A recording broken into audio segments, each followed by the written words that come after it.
안녕하세요. 여러분의 재간둥이 사이다 박준입니다. 주말간에 여러 가지 정치 현안들이 있었습니다. 특히 여야 당대표 두 사람 회담이 있었고요. 여러 가지 얘기가 나왔는데요. 이 얘기도 오늘 좀 다뤄보도록 하겠습니다. 또 하나 눈에 띄는 게 문재인 전 대통령 수사가 지금 진행 중이다. 특히 피의자로 적시가 되어 있다. 뇌물죄 이야기가 나오고 있습니다. 이 부분도 자세하게 좀 다뤄봐야 될 것 같습니다. 자, 오늘도 여러분 출근길 같이 하도록 하겠습니다. 생방송 중에 댓글 참여 많이 부탁드리고요. 박지훈의 뉴스 인사이다 지금 바로 시작하겠습니다.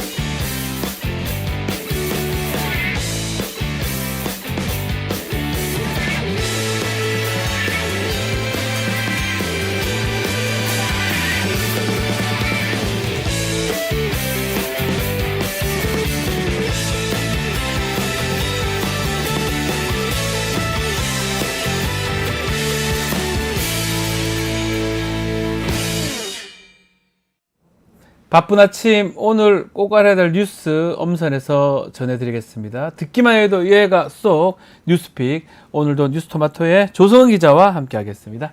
안녕하세요. 네, 안녕하세요. 네, 자 검찰 이야기 먼저 하겠습니다. 문재인 전 대통령 뇌물수수 혐의를 적용해서 수사를 진행하고 있다. 이런 얘기가 들려오고 있습니다. 어떻게 된 일인지 상황을 좀 얘기해 주시면 좋을 것 같습니다. 네, 지난 주말이죠. 네. 문재인 전 대통령의 사위였던 서모 씨에 대한 항공사 특혜 채용 의혹을 수사하고 있던 검찰이 문 전 대통령을 뇌물수수 혐의 피의자로 적시했다는 MBC의 단독 보도가 있었는데요. 검찰이 문 전 대통령을 뇌물 피의자로 간주한 이유는 이렇습니다. 이상직 전 의원이 중소벤처기업진흥공단 이사장으로 임명된 대가로 문 전 대통령의 사위였던 서모 씨를 자신이 설립한 타이스타젯이라는 항공사에 채용하고 네. 태국 이주까지 도왔는데 문 전 대통령의 사위를 통해서 이 전 의원과 문 전 대통령 사이에 뇌물이 오갔다는 논리입니다. 검찰은 사위 서 씨가 타이스타젯의 전무이사로 재직하면서 2년 가까이 받은 급여와 체류비 등 총 2억 2,3천여만 원을 뇌물로 보고 있습니다. 예. 이 돈을 이상직 전 의원이 이제 문 전 대통령에게 건넨 뇌물로 간주한 건데요. 검찰은 문 전 대통령은 딸 부부에게 생활비를 지원해주고 있었는데 사위가 취업한 이후 문 전 대통령 부부 계좌에서 딸 가족에 대한 생활비 지원이 멈춘 것으로 미뤄봐서 그 액수만큼 그러니까 문 전 대통령의 경제적 이득이다. 그 액수만큼 문 전 대통령이 사실상 뇌물을 수수한 거다 이렇게 판단하고 있습니다. 자, 그러니까 이제 생계를 책임지고 있었다 딸 부부를. 그러니까 그 퇴직됐으니까 그만큼 생계를 돈을 줄 필요 없으니까 요 부분이 지금 가장 문제가 되네요. 네, 좀 기적의 논리 같은데요. 네. 이제 사실 이 부분에 대해서는 야. 검찰에게 이제 입증 책임이 아직 있습니다. 예. 검찰이 수사를 통해서 밝혀내야 하는 부분이고요. 검찰은 문 전 대통령과 딸 부부가 경제 공동체임을 입증하기 위해 문 전 대통령 부부의 금융 계좌를 압수해서 딸 부부와의 금전거래 내역을 추적했고 딸 부부의 재산 내역을 들여다보는 강도 높은 수사를 진행하기도 했습니다.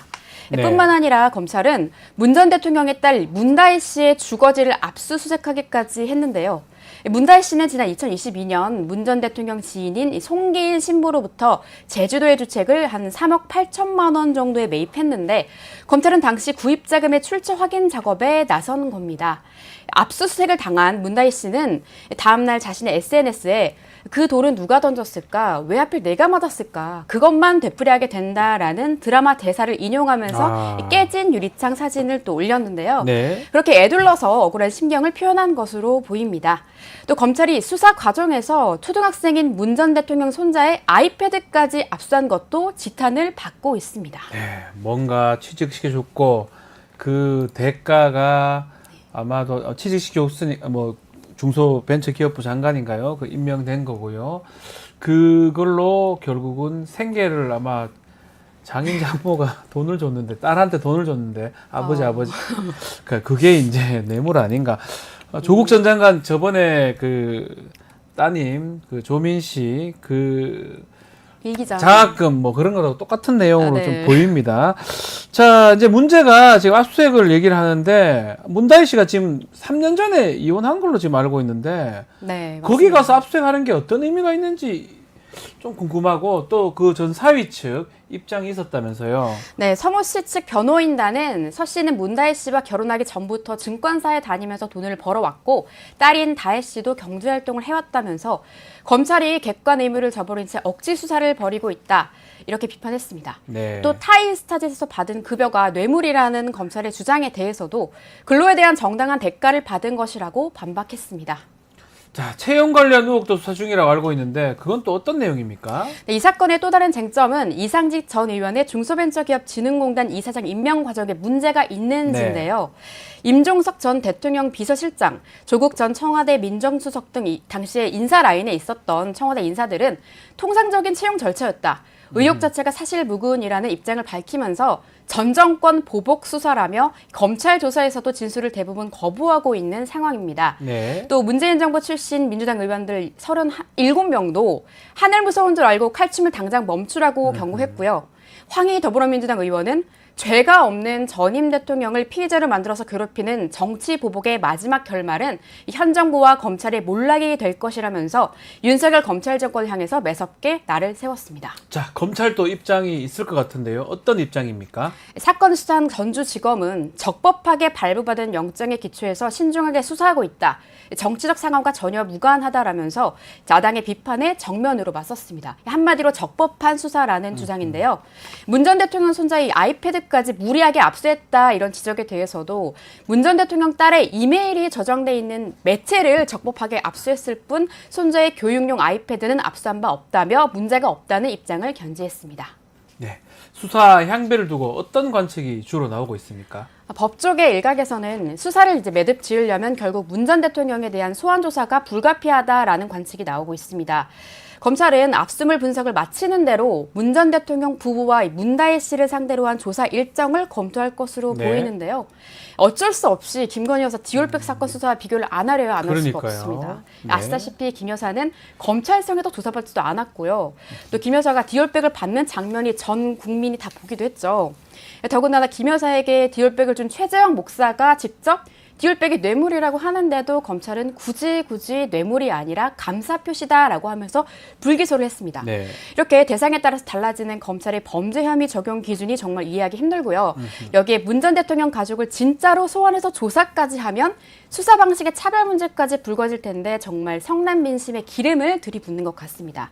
지금까지 윤석열 정권은 이 불리한 정세에 놓일 때마다 이런 식으로 검찰을 이용해서 물타기를 해왔는데 이번에도 여지없이 같은 패턴을 반복했고 이에 따라 앞으로 국민들 사이에서 검찰 개혁이 필요하다는 목소리는 더 커질 것으로 보입니다. 그러게요. 진짜 취직시키 줬다. 그리고 그 이상직이라는 그 사람한테 뭔가 직위를 줬다. 취직시켜 주면서 받은 월급이 뇌물. 결국 뇌물인데 그게 아버지가 딸한테 돈을 어차피 용돈 주고 생계비 주는데 네. 월급 받으니까 이제 생계비 줄 필요 없으니 뇌물이다. 와, 이걸 참 아니, 법리로 계속 붙이면 다 만들어낼 수 있겠죠. 뇌물죄도 뭐 다 만들 수 있는데 상식에 좀 기반했으면 좋겠습니다.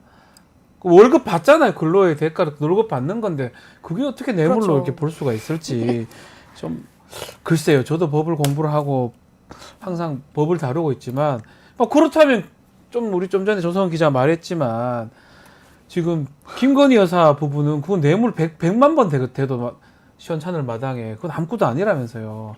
누가 이걸 납득을 하겠고 검찰은 왜 이렇게 자꾸 이렇게 하는지 계속적으로 비판이 있을 수밖에 없을 것 같습니다.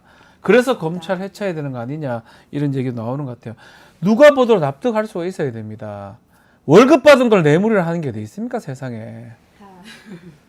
자, 이재명 대표하고 한동훈 대표 회동 있었는데요 주말간에.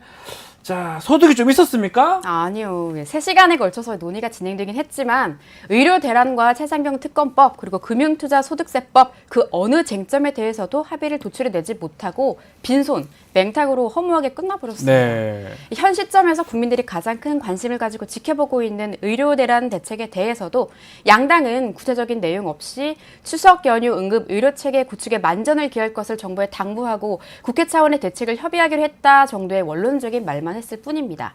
네. 심지어 한동훈 대표가 주장했던 2026학년도 의대 증원 유예안에 대한 얘기는 회담 내내 아예 나오지도 않았는데요. 금융투자 소득세 시행 여부를 두고도 주식시장 활성화 방안과 함께 종합적으로 검토하기로 했다는 언급만 있었고요. 소상공인 지원 방안과 저출생 대책, 그리고 딥페이크 성범죄 대응책 등의 핵심 의제에 대해서도 모두 검토하자, 협의해 나가자라는 식의 원론적인 얘기만 또 나누고 끝났습니다. 요 댓글 하나 소개해드려야 될 것 같아요. 꽃밭을 걷는 양이님. 월급은 뇌물이고 디올백, 명품백은 선물인 나라다. 아, 맞습니다. 야, 정목을 찌르는. 이분 네. 말씀이 뭐 맞네요. 월급 받지 말고 디올백이나 받죠 뭐. 이렇게 됩니다. 이 말이 되나요? 자, 또 그 회담 얘기 다시 한번 더 해보겠습니다. 자, 뭔가 이 공감대 이룬 의제가 있다. 이 정도 제약인 수준 정도 같은데 네. 특히 가장 뭐 쟁점이었던 게 최상병 특검법 아니겠습니까? 어떤 이야기가 오갔습니까? 사실 접점을 찾지 못하고 결국 협의가 네. 불발됐습니다. 이재명 대표는 한동훈 대표가 내걸었던 제3자 방식 추천 특검을 수용할 수 있다고 했지만 한동훈 대표는 국민의힘 내부에서 논의가 진행 중이라고 밝혀서 합의를 보지 못했는데요. 네. 관련해서 제가 주말에 좀 취재를 해봤는데 민주당 관계자가 추석 전에 이제 본회의를 한 번 더 열어서 최상병 특검법과 김건희 특검법을 동시에 통과시키는 걸 목표로 플랜을 짜고 있다고 합니다. 아. 대법원장 추천 국회의장 동의안으로 추천할지 어쩔지 그 방식에 대해서도 조만간 구체화할 것으로 보인다고 전했습니다. 자, 뭐 한동훈 대표가 이걸 받을 수 있을지, 그걸 받을 어떤 권한이 또 있을지, 대통령실하고 어떻게 조율할 수 있을지, 그게 가장 클 것 같은데 11년 만에 이 여야 대표 회담 아니겠습니까? 그렇습니다. 국민들도 기대를 많이 가졌는데 또 실망도 막 컸던 것 같습니다. 뭐 사실 뭐 별로 없거든요. 또 그리고 한동훈 대표가 뭘 이렇게 할 수 있는 권한이라든지 뭐 그런 게 없었기 때문에 그렇지 않았을까. 처음부터 아마 예상됐던 부분이기도 했고요. 자, 한편 윤석열 대통령 지금 22대 국회 개원식 불참하겠다고 얘기를 했네요. 네, 윤석열 대통령이 오늘 열리는 국회 개원식에 네. 참석하지 않겠다고 대통령실이 밝혔습니다. 대통령실이 그렇게 밝혀가지고 또 이제 문제가 되고 있는데요. 그 불참을 하겠다. 뭐 저는 사실 처음 들어보거든요. 대통령이 막 87년도 민주화 이후에 국회 개원식에 모두 참석한 걸로 지금 제가 알고 있는데 불참 이유가 있을까요? 네, 대통령실 관계자가 어제 입장문을 네. 냈습니다. 특검과 탄핵을 남발하는 국회를 먼저 정상화시키고 대통령을 초대하는 게 맞다. 대통령의 개원식 불참 원인은 전적으로 야당에 있다 이렇게 비판했는데요. 또 그러면서 대통령을 국회로 불러서 망신 주게 하겠다고 의심할 수밖에 없는 상황에서 과연 대통령이 참석할 수 있겠느냐. 또 전현희 민주당 의원을 향해서도 살인자 방언을 서슴지 않고 사과도 없다고 지적하기도 했습니다. 아마도 야당이 다수 의석을 차지해서 또 그걸 앞세워서 각종 청문회와 쟁점 법안 그리고 특검법을 강행 처리하면서 정부를 압박한다고 보고 국회에서 개원 연설을 하는 건 부적절하다 뭐 이렇게 판단한 것 같습니다. 네. 참고로 윤 대통령은 앞서 지난주 국정 브리핑에서 지금 국회 상황은 제가 살아오면서 처음 경험하는 상황이다. 국회가 좀 정상적으로 기능을 해야 하지 않겠나라면서 22대 국회에 대한 부정적인 견해를 드러내기도 했습니다. 네. 관련해서 뉴스픽 끝나고 이어지는 영식당에서 좀 더 날카롭고 세밀한 분석, PPL처럼 스며드는 평론이 이어질 예정입니다. 지금 국회 상황 살아오면서 처음 경험, 지금 대통령하고 행정부 사람도 아마 많은 국민들이 살아오면서 처음 보는 상황 아닌가 생각이 듭니다. 국회가 다수면 그걸 따라야 되고 뽑은 대로 가야 되는데 마음대로 하는 모습들이 있잖아요. 어떻게 개원식까지 불참을 하면서 핑계를 거게 됩니까? 누구 책임인지 먼저 더 생각을 해봐야 될 것 같은데 맞습니다. 이런저런 핑계를 대면서 이런 나라도 처음이에요. 예. 이게 문제가 또 있어요. 개원식을 지금 하루 앞두고 대통령이 불참하겠다. 아마 국회 측, 특히 국회의장이 많이 당황했을 것 같은데 어떻습니까? 그래서 MBC에 따르면 지난 21일 윤 대통령의 개원식 참석을 요청했던 국회의장실은 개원식 전날까지도 대통령 비서실과 경호처로부터 어떠한 연락도 받지 못했다. 불가피하게 참석하지 못할 상황이면 미리 통보를 해주는 것이 행정부와 입법부 사이의 정상적인 관계라고 하면서 다소 불편한 기색을 드러냈다고 합니다. 네. 우원식 국회의장은 당초 7월 초에 예정됐었던 국회 개원식을 윤 대통령의 참석을 위해서 한 차례 연기한 바 있는데요. 이 미뤄진 개원식에마저 못 오겠다고 그것도 개원식 거의 직전에 밝혀서 우 의장 입장에서는 상당히 언짢을 것 같습니다. 그렇죠. 언짢은 걸 떠나서 정치라는 게 이런 게 아니거든요. 그렇죠. 본인이 필요한 거를 주고 필요한 걸 받고 이렇게 밀당도 하고 이래야 되는데 안 되니까 안 오고 뭐 이런 걸 처음 봤다 그러고 다 처음 봤어요. 다른 국민들 더 처음 봤겠죠 아마도. 거부권 막 하고 이런 상황인데 글쎄요 국회하고 이렇게 짜여지는 이런 것도 안 나오고 국회 입장에서도 좀 더 경색된 상황으로 갈 수밖에 없는 상황이 아닌가 그렇게 예상이 됩니다. 알겠습니다. 자 오늘 뉴스픽은 여기서 마무리하겠습니다. 조성 기자 고생하셨습니다. 네, 고맙습니다. 자, 저희는 잠시 후에 영식당으로 다시 돌아오겠습니다.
정치 이슈를 씹고 뜯고 맛보고 즐기는 영식당에 여러분을 초대하겠습니다. 오늘도 영식당의 공동대표 두 분, 박영식 정치시사 에디터, 이상민 PD 오셨습니다. 안녕하십니까? 네, 안녕하세요. 이상민 PD, 네. 이쁩니다. 감사합니다. 네. 일부러 그렇게 하신 겁니까? 그러면 뭐 고의로 하지. 예. 저는 예쁘지 이런 않습니까? 말씀을 좀 예. 드리기에 조금 죄송할 수도 있는데 네. 점점점 대통령 닮아간다는 느낌. 아니, 머리를 좀 다시. 아니 근데 그 기존 이미지가 가르마도 안 타는데요. 이미지가 저 대통령을 닮았다는 얘기를 들어서 예. 가르마를 안 타는 머리를 했는데 대통령을 더 닮았다는 얘기를 들으면 혹시 네. 뭐 불쾌하신 건 아니잖아요. 기분 나쁜 건 아니죠. 고소하겠습니다. 고소하지 마십시오. 농담입니다. 그런 생각이 많이 들어서 갑자기 이 말을 너무 잘 되는 것 같습니다.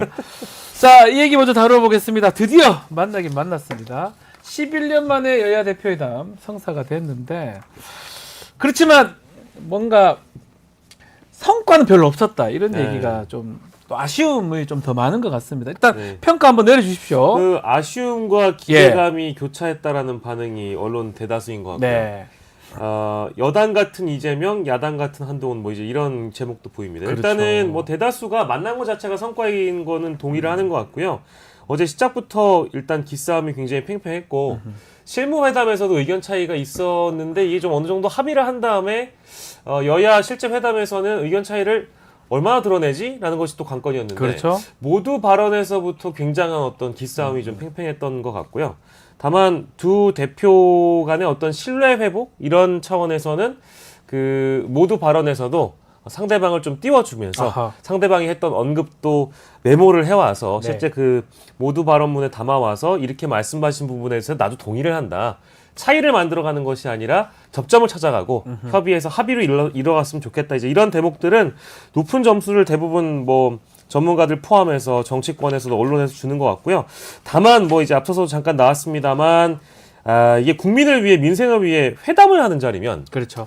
정치는 결과인데 성과라는 게 없단 말입니다. 성과가 나야죠. 그래도 예. 어느 정도는 전국의 네. 매듭을 풀 수 있는 성과들, 실효적인, 실질적인 성과들이 안 났다는 거라서 사실상 회담은 성적을 좀 짜게 해주는 곳들이 더 많은 것 같아요. 점수가 없겠죠. 뭐 성과가 없는데요. 뭐 없다고 얘기하면 제가 좀 그렇죠. 뭐 심하게 만난 것 자체 성과, 뭐 두 네. 분의 신뢰를 쌓는 것도 성과라고 친다면 예. 실제 어떤 결과물을 내는 게 없어가지고 뭐 민생, 경제, 또 진실규명 사안, 정치개혁 이런 것들을 대부분 이따 저희가 회담문 공동 합의문 얘기도 하겠습니다만 네.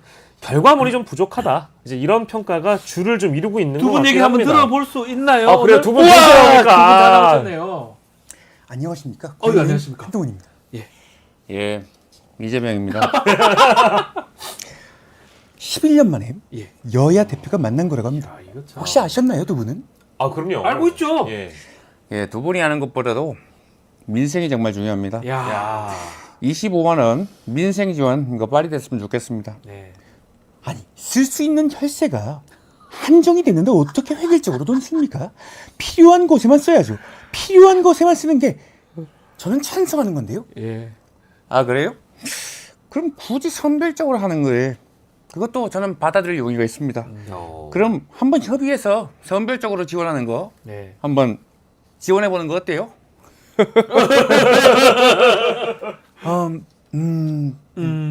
어? 아니 갑자기 왜 그래요? 예, 왜 그러십니까? 뭐 마려워요? 어? 두분 왜 그래요? 아니 수용하겠다니까. 아. 아니 뭐 실권이 없으신가? 아니, 아까 또 쉽게 말했어. 무슨 말씀이십니까? 제가 당대표인데요. 그것보다 저번에 그 1심 재판 결과 아직 승복하셨나요? 지금이라도 승복하시죠. 예?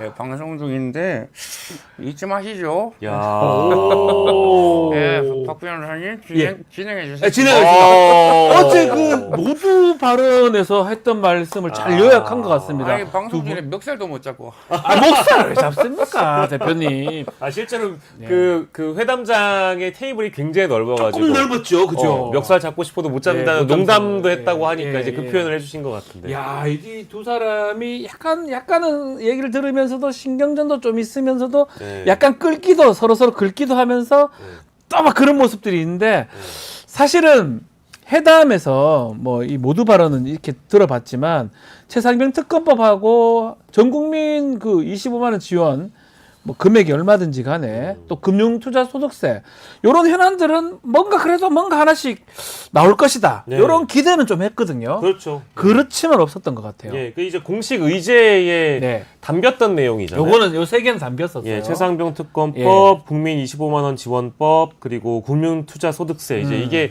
현안인데 모두 발언에서도 일단 이 어떤 방점이 느껴졌습니다. 네. 어디에 방점을 찍고 있느냐. 이재명 대표는 한동훈 대표에게 이제 소소한 조건들을 붙이더라도 네. 하시죠. 뭐 이제 이렇게 즉석 제안할 정도로 예. 다이렉트하게 압박을 했고 한동훈 대표는 뭐 방점 그 어떤 표현이 좀 다르긴 한데 예.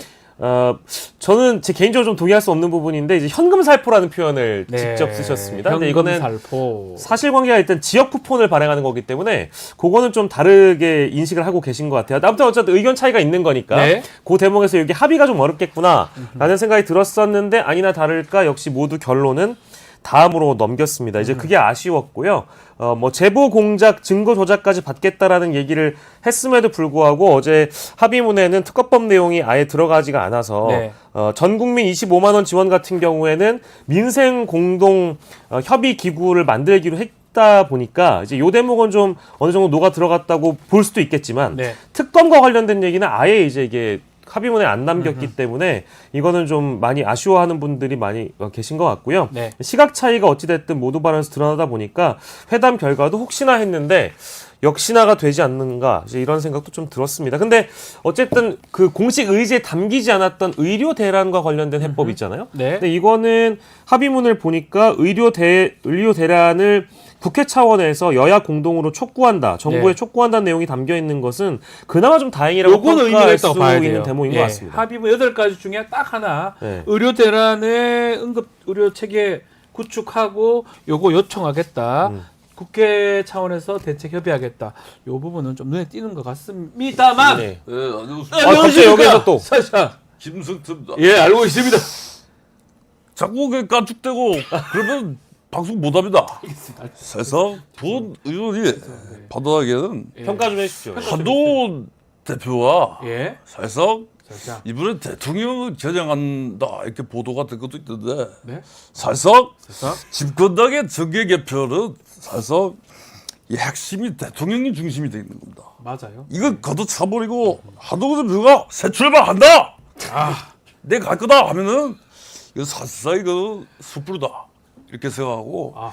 이재명 대표도 사실상 민생 지원금을 이거 고집할 것이 아니고 이거는 사실상 민생과 경제라는 것은 다방면에서 이게 뭔 얘기입니까? 코가- 코를 좀 닦고 오시든지 아침부터 그렇게 참 코가 막힌 겁니다. 많이 막히신 것 같아요. 그 영수회담까지 이게 다 가야 되는 문제라서 사상. 사실상 협치 위기를 돌파할 수 있는 포지션을 잘 돌파해야 된다 이거. 아, 예, 코좀 푸시면 더 좋을 것 같아요. 환절기입니다. 환절기가 아, 환절기여가지고 지난주보다 코가 더 이제 많이 먹히신 많이 것 조심하십시오. 같아요. 아니 근데 저 친구는 누굽니까? 박영식. 박영식입니다. 예. 감기 조심하세요. 반필인 광고 안 들어옵니까? 반필인. 자, 그거 한번 짚어보죠. 우리 김성태 전 대표 오셨지만, 저는 오셨지만, 독대가 있었습니다. 끝나고 한 40분간. 예.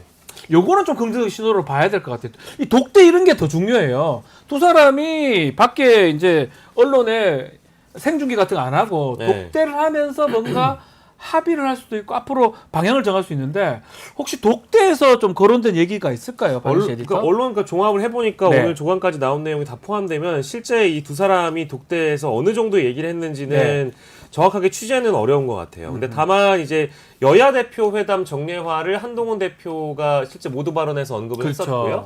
그리고 이 독대를 40분, 정확하게 39분을 했다고 하는데 굉장한 의미가 있다고 저는 뭐 받아들이고 있습니다. 네. 일단은 이거는 이제 첫 번째로 윤석열 대통령이 좀 보라고 용산에서 신경을 좀 쓰라고 보여주고 그런 싶었던 의미도 있겠죠. 것 같아요. 보시고 좀 신경 쓰일 것 같기도 해요. 예, 양쪽 모두에게 노림수가 있었다고 보고요. 이렇게 어쨌든 두 사람이 가까워질수록 대통령이 고립된다라는 그림을 만들 수 있다라는 어떤 네. 정략적인 차원의 이제 그런 대목이 있었을 것 같고 또 국회 권력이 주도하는 여야 대표가 어쨌든 전국에 대한 주도권을 좀 행정부보다 더 입법부가 먼저 가져간다. 이제 리딩한다라는 그런 차원의 그런 신뢰 쌓기, 어떤 여야 간의 만남, 그 심지어 독대까지 함께 보여주면서 용산이 아무래도 긴장할 수밖에 없는 그런 공산이 커 보이고, 네. 뭐 지금 대통령은 뭐 강한 권력이 있다고 하더라도 어제 독대 그림으로 인해서 미래 권력의 어떤 선두주자들이잖아요. 네, 둘 이 다. 두 분이. 네, 완투니까요. 그러다 보니까 이 두 사람이 대권 주자 자리를 여야 각각 유지를 하면서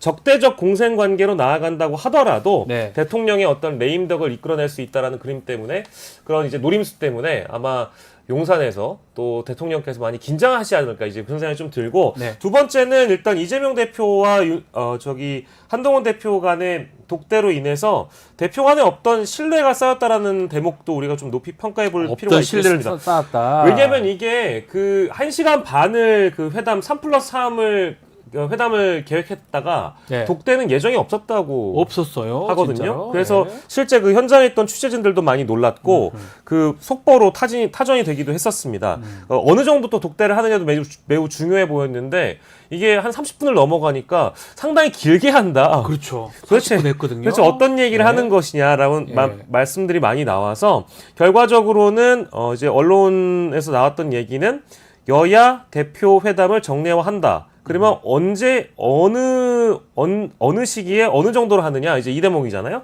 근데 그 얘기만 했을까? 저는 둘 다 1대1이었으니까 예. 참모도 없었어요. 그러니까요. 좀 좀 더 불만하는 거죠. 얘기를 했을 겁니다. 더 아마. 내밀한 얘기를 했겠죠. 예, 내밀한 걸 했고 네. 밖으로 드러낸 게 요거라고 맞습니다. 봐야 되겠죠. 필요할 예. 때 만날 것이다 정도로만 나왔는데 그 내밀한 이야기가 무엇인지에 대한 전망들은 많이 나오고 있는데 사실 두 분만 아는 거여서 그러니까 두 사람 알겠죠. 이거를 뭐 이제 녹음하진 않았겠죠. 그죠? 설마 녹음을 했겠느냐만 아무튼 이렇게 두 사람이 가까워질수록 뭐 대통령이 훨씬 더 긴장하고 네. 행정부 입장에서는 뭔가 더 고립되는 분위기로 나아가지 않을까 이런 생각이 듭니다. 오세훈 시장님 왜 아니 나오셨습니까? 이거는 정말 왜요? 제가 따지지 않을 수가 없습니다. 왜 따집니까, 시장님? 이 두 사람이 모여가지고 지구당을 부활시키겠다 이렇게 했는데 그렇죠. 말씀하셨어요. 이거는 제가 없앤 겁니다. 이 오세훈법을 없애지 않았습니까? 맞아요, 오세훈법. 예전에 지구당은 지역 토들이 예. 야금야금 공천원금 받아다가 그렇게 해서 관직 나눠주고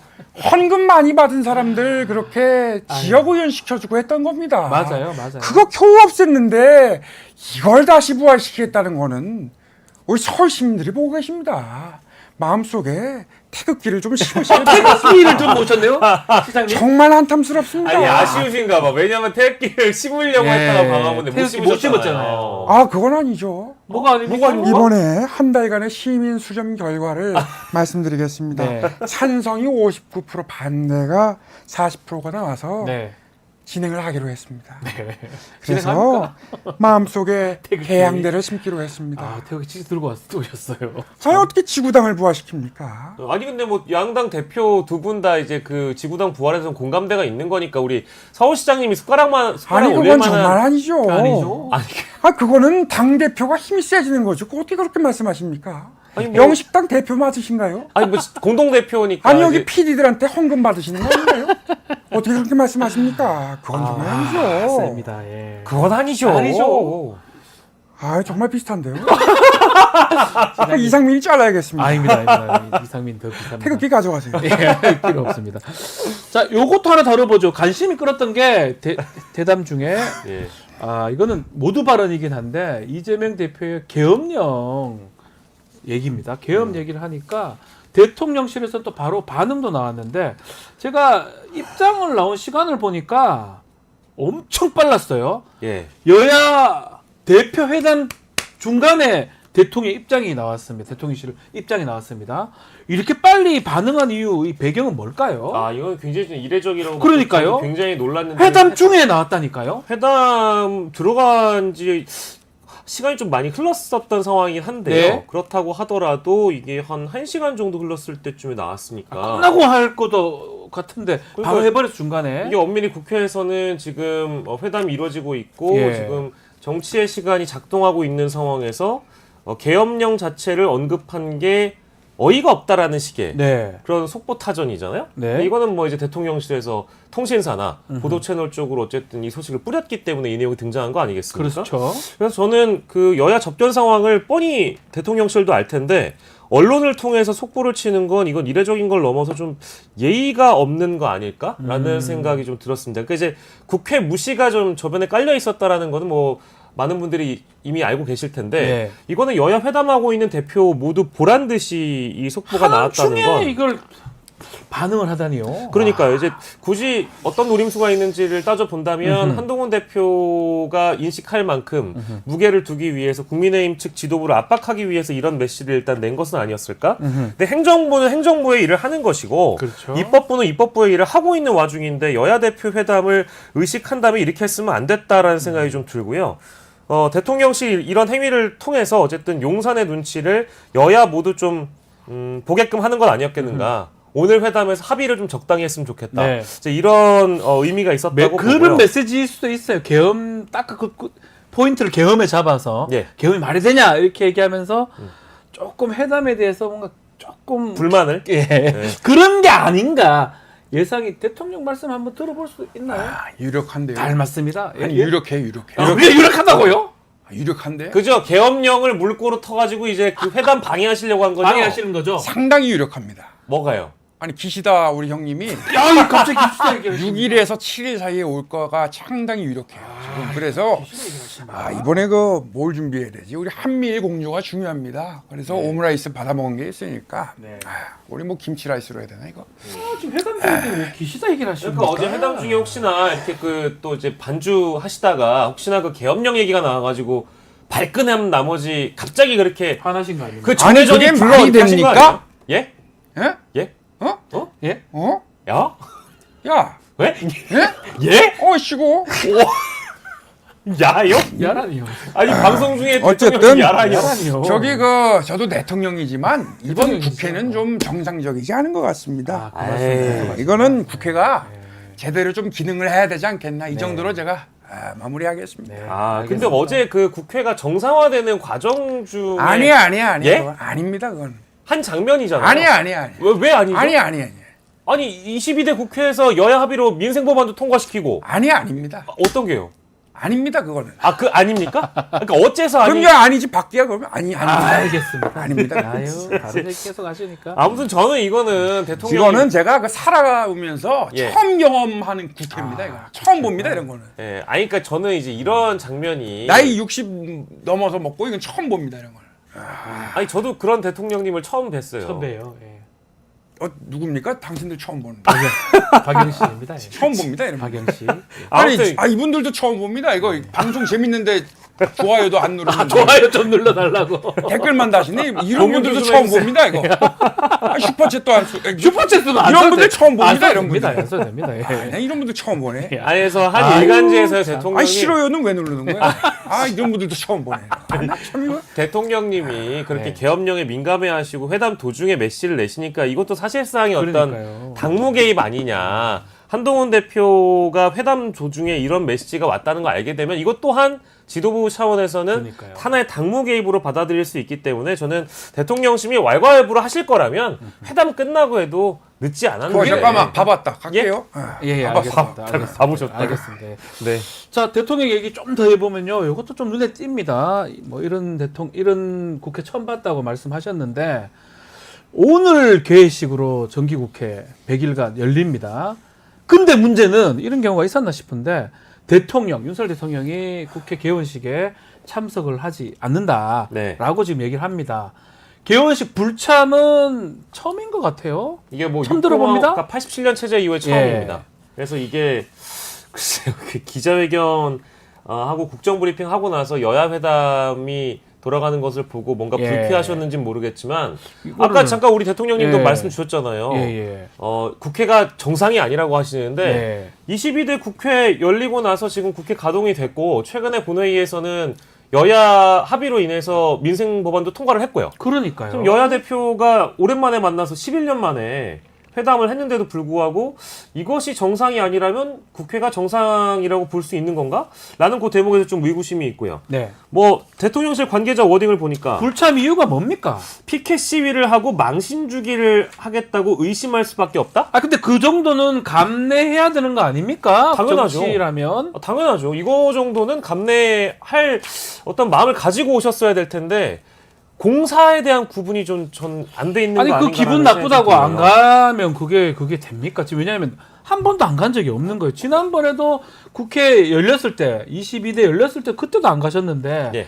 지금까지 안 가게 된다고 오늘 가야 했는데 하루 전날에 안 간다 불참 통보를 해버렸어요. 그러니까 이건 이제 명분 자체가 너무 좀 속이 좁아 보이는 명분으로 국민들이 인식할 수밖에 없기 때문에 네. 피켓 시위라는 것은 사실 국회에서 대통령이 연설을 하거나 찾아오게 되면 야당이 어떤 항의 표시로 그러니까요. 피켓 시위 정도는 할 수 있는 거라고 국민들이 대다수가 좀 관용을 네. 베풀어 주실 것 같고요. 다만 대통령 역시도 이제 그거에 대해서 어느 정도 야당을 인정하는 태도를 보여주면서 개원식엔 참석하셔야 되는 것 아니겠는가. 네. 이제 그런 생각이 좀 들고 대통령실 관계자가 한 발언 중에 아까 말씀드렸던 망신 주기에 대한 표현도 있지만 국회 정상화가 아니라는 부분, 국회 정상화가 우선이라는 부분도 어쨌든 이게 진심으로 대통령직을 맡고 있는 분이라면 자신이 받아들이고 있는 국회에 대한 온도 이것과는 별개로 네. 대통령이기 때문에 개원식에 참석해야 된다라는 전통은 좀 지켜주셔야 됐다. 이제 그 말씀을 꼭 강조드리고 싶고 지금 집권 3년 차에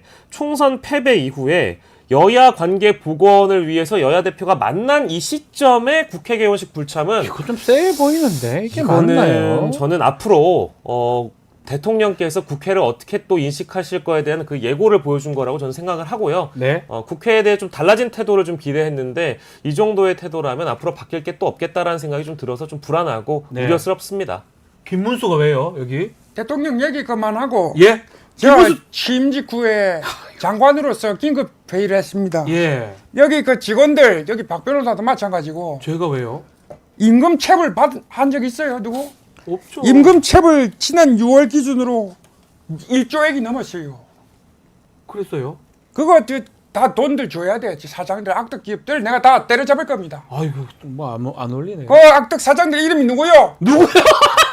관당상명 내봐요. 내가 지금 다 하고 있습니다. 누구요? 부장 김문수였습니다. 예. 네, 아니 근데 그 임금 체불권 가지고 그렇게까지 또 노동부 장관을 하시는 거 너무 좋은데 저자는 이름이 누구요? 박영식입니다. 국적이 어디요? 대한민국입니다.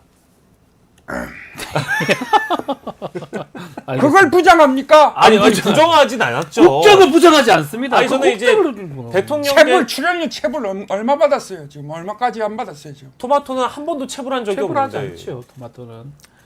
예, 알겠습니다. 예. 그걸 부정합니까? 아니, 부정하지 않는다니까. 안 한다니까. 저는 예. 대통령님이 그 우리 노동부 장관을 임명해 주셨기 때문에 네. 대통령직을 부정하시지는 않는지 혹시 싶어서 여쭤보고 싶어요. 국회 아니겠죠? 개원식 불참 어떻게 생각하십니까? 그 얘기 하실 수 있습니까? 마이크가 꺼졌습니다. 아이 어쩐지 알겠습니다. 예, 국정 얘기도 잘하시고 알겠습니다. 자 대통령이 불참하긴 하지만 어쨌든 간에 정기국회 오늘부터 시작이 됩니다. 정기국회 때문에 여야 모두 연찬회도 열고요. 전열 정비를 마쳤는데 자 일단은 민생 얘기하긴 하지만 여야 격돌이 있겠죠 앞으로. 뭐 국정감사도 있고 여러 가지 이 격돌이 좀 예고돼 있습니다. 예. 어떤 것들이 좀 눈에 띌까요? 그러니까 이제 일정상으로는 예. 지금 교섭단체 대표 연설도 있고 그렇죠. 대정부 질문도 있으니까 당연히 대격돌이고요. 아 26일에 이제 본회의 여는데 거기에서 이슈별로 보면은 해병대원 특검법 여야 대표가 합의하지 못한 이 지금 최해병 특검법 다시 올라올 거고요. 네. 말씀해주신 국정조사 그리고 뭐 상임위별로 청문회 전체 회의 계속될 거라서 뭐 국회에서 벌어질 여야 간의 격돌은 이전보다 더 극심해질 수도 있겠습니다. 뭐 네. 특히 대통령이 주문한 연금개혁특위 같은 거는 좀 팽팽하게 맞설 것 같고요.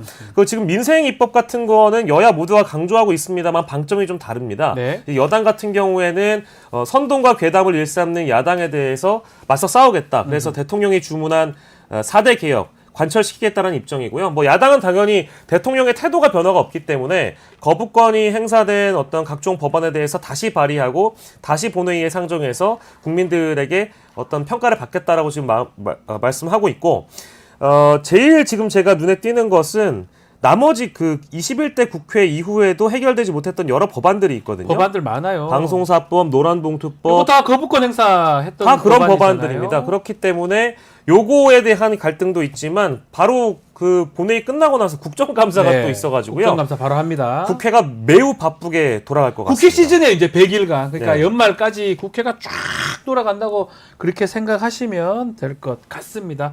그래요. 뭐 또 거부권 행사했던 법안들이 앞으로 어떻게 될지 좀 지켜보도록 근데 하겠습니다. 이제 정기국회 전에 그 여야가 좀 성과를 내서 네.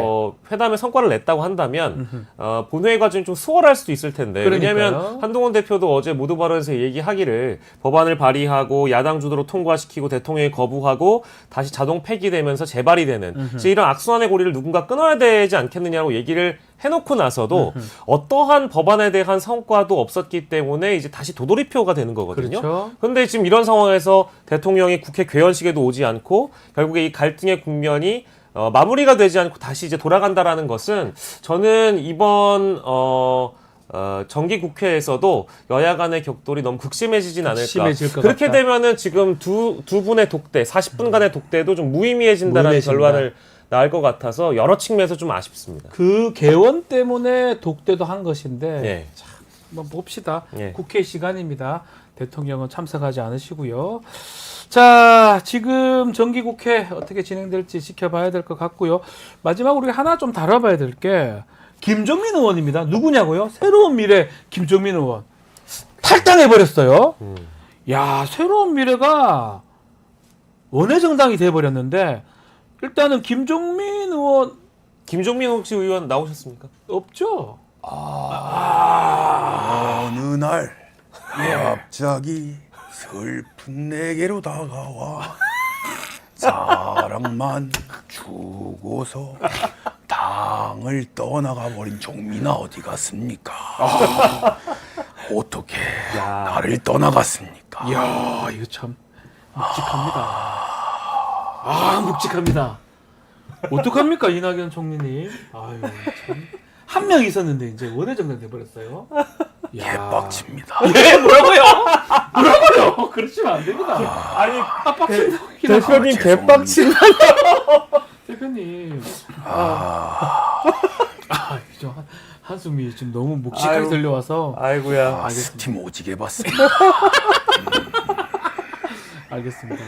유일한 현역이었어요. 어쨌든 세종에서 정말 하늘이 내린 당선이었는데 예. 아유. 새로운 미래 한 명의 의원이 있었는데 원외 정당이 됐고요. 예. 탈당 이유는 뭡니까? 배경 설명하고 있습니까, 김종민 의원? 예, 탈당 이유는 네. 총선 이후에 재창당을 하려고 했는데 네. 의견도 모으지 못했고 기존의 틀과 관행을 벗어나지 못해서 네. 제3의 물결에 합류한 이후에 두드러진 이 새로운 미래가 두드러진 활동을 하지 못했다. 국민들의 선택을 받지 못했다는 뜻이고 이제 김종민 의원 본인에게는 이 새로운 미래에 합류했지만 그것이 이제 더 네. 괴로운 미래가 될지 모르는 새로운 미래가 또 괴로운 미래가 되는 괴로운 미래다. 예, 될지 모른다는 어떤 그런 불안감과 이거 참. 위기 의식이 있었던 것 같습니다. 그래서 지금 뭐 여러 가지 전망들이 나오고 있습니다만 민주당에 합류할 수 있는 그런 가능성은 좀 많이 낮게 이야기가 되고 있는 것 같고요. 원래 거기서 나왔기 때문에 또 복당도 1년인가 제한이 있을 겁니다, 아마. 예, 그렇고 실제 이 비명계의 구심점이 되기 위해서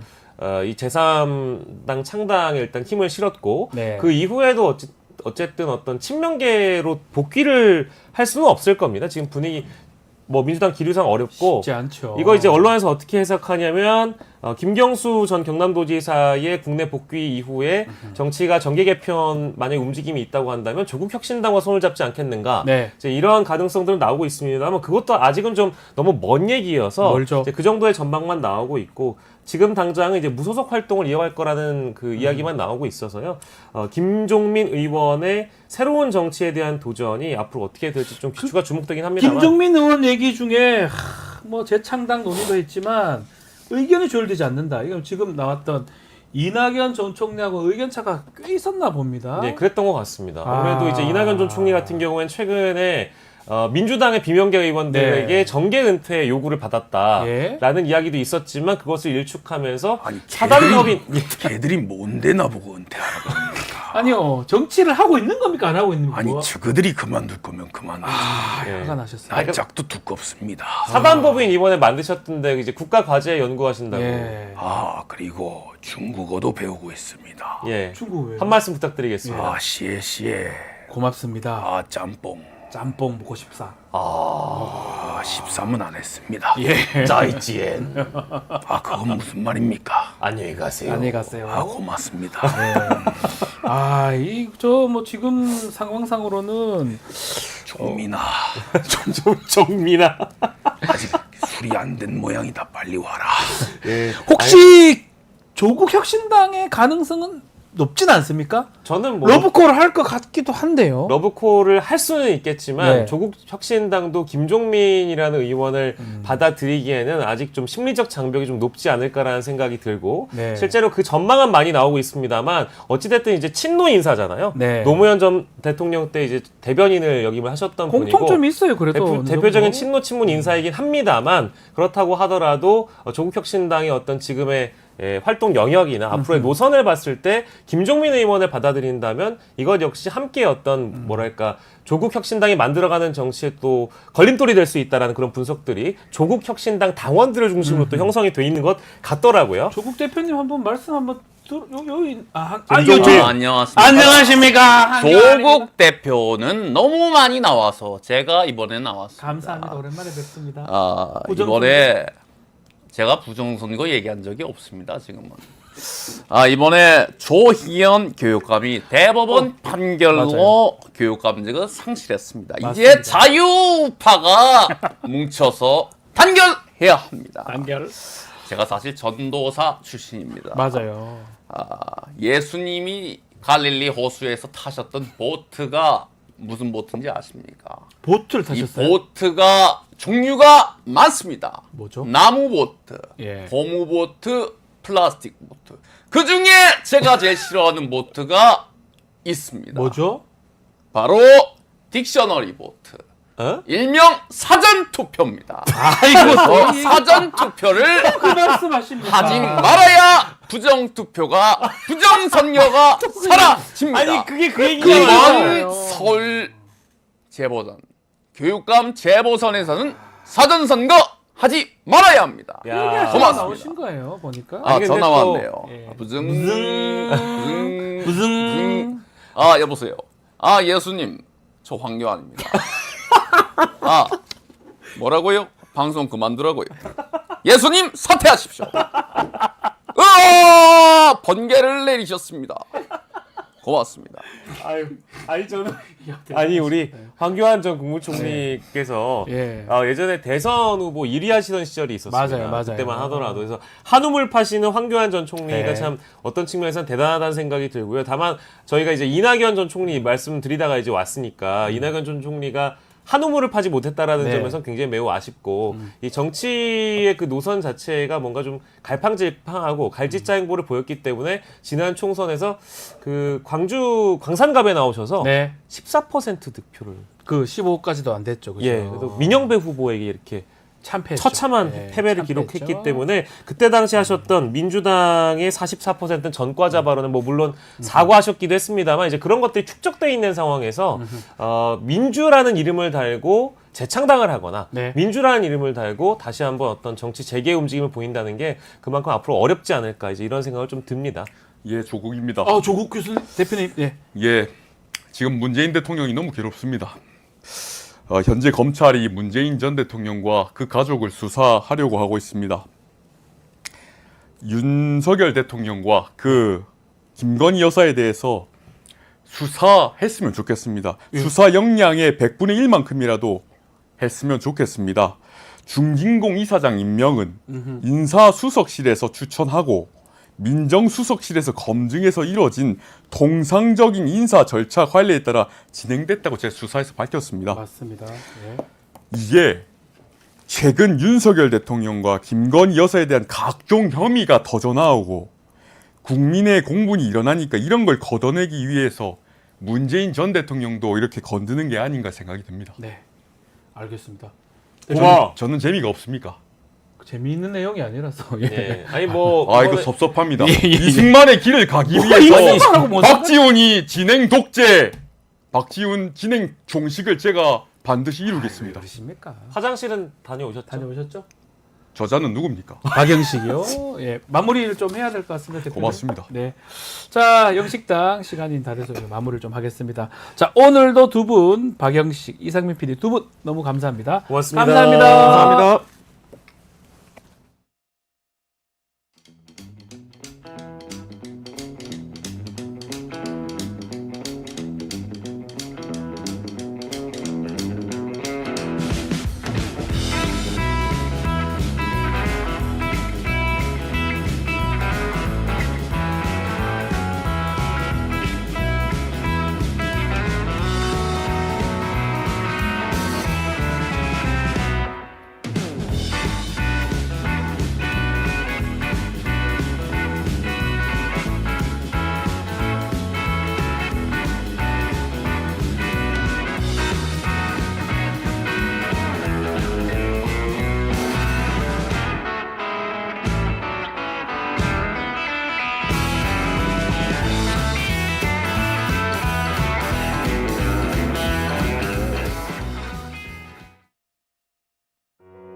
우리 아이 재단에서 뜻을 함께할 정기 후원자분들을 기다립니다. 우리 아이 재단은 한반도 어린이를 위한 재단입니다. 배고픈 어린이들에게 영양 가득한 국수를 보내고 영유아 자폐 조기 검사 지원, 베이비박스의 이유식 정기 배달, 중증장애 및 취약 아동들을 지원하고 있습니다. 따뜻한 손길을 이어주는 분들께 우리 아이 팔찌와 감사 선물을 드립니다. 지속적인 지원을 통해 더 많은 어린이들에게 도움을 줄 수 있도록 정기 후원자가 되어주세요. 후원 문의 02-2128-3344, 2128-3344. 자, 지난 28일 국회에서 간호법이 통과가 됐습니다. 자, 이를 두고 의사단체, 간호사단체의 입장이 좀 부딪히면서 분열이 가속화되고 있는 상황인데요. 자, 의료 공백 문제로 응급실 운영에 대한 불안감이 커지는 상황에서 의사, 간호사 역할 어떻게 정립할 수 있을지 관심을 갖는 분야입니다. 자, 오늘 의사 출신 이주영 개혁신당 의원 모시고 이야기를 좀 들어보겠습니다. 의원님, 안녕하십니까? 안녕하십니까?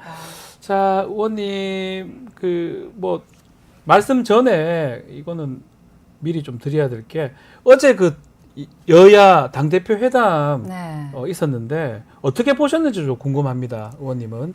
굉장히 기대가 많았죠. 네네네. 아직 초유의 개원 개회를 못한 상황에서 그렇죠. 그래도 여야가 만났기 때문에 뭔가 좀 중요한 논의를 미리 하고 이제 국민들께 보여드릴 수 있는 게 있지 않을까 다들 기대를 많이 하셨을 텐데 네.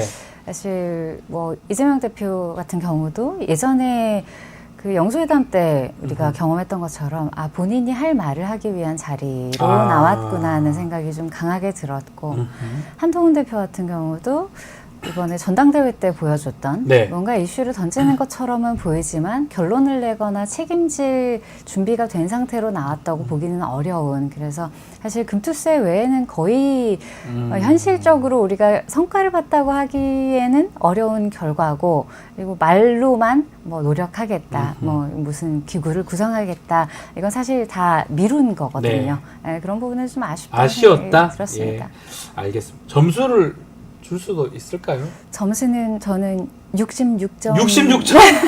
어떤 의미입니까? 이 비교섭 단체들도 아. 3분의 1 정도의 피부를 주셨으면 좋지 않았을까 아하하. 하는 생각은 했습니다. 딱 그 점수군요. 자, 우리 의원님 정계 입문 계기도 또 알고 계신 분도 많겠지만, 혹시 우리 애청자분들 위해서 왜 의원이 되셨는지 또 소개 좀 부탁을 제가 해도 될까요? 네. 저는 원래 소아청소년과 의사였고, 네. 지역에 있는 소아 전문 응급센터에서 한 10년 정도 일을 했습니다. 그런데 한 2, 3년 전부터 응급의료 상황이 매우 빠르게 안 좋아지면서 제가 1월까지 근무를 하고 사직을 하게 될 수밖에 없는, 주변에서 제 동료들이 거의 다 이탈을 할 수밖에 없는 상황이었기 때문에 네. 그 팀이 돌아가지 않아서 그만두게 됐고, 그 이후에 이제 총선 앞두고 정치 입문 제의를 받아서 우리나라 의료제도 정상화를 위해서 진료 외에도 또 다른 방식으로 기여를 할 수 있지 않을까 해서 들어왔는데, 그때 그 응급실의 와해를 지금은 너무 전국적으로 경험하고 있어서 그러니까요. 너무나 안타까운 마음입니다. 가장 심각한 게 사실 응급실 부분입니다. 네. 지금 매우 대통령은 괜찮다고 말씀은 하시지만, 글쎄요, 국민들이 느끼기에는 조금 많이 힘들어 보이는 상황인데, 일단은 이번에 좀 질문 드려야 될 게 간호법 얘기입니다. 네. 통과된 간호법, 네. 어떤 골자를 내용으로 하고 있습니까? 이게 지금 21대 때 발의됐던 간호법과 그렇죠. 이번에 나온 간호법에 약간의 차이가 있는데, 있나요? 네, 간호사들이 업무를 할 수 있는 지역적인 혹은 그 장소에 대한 것은 약간 축소가 된 경향은 예. 있습니다만 굉장히 기술이 모호하게 되어 있고요.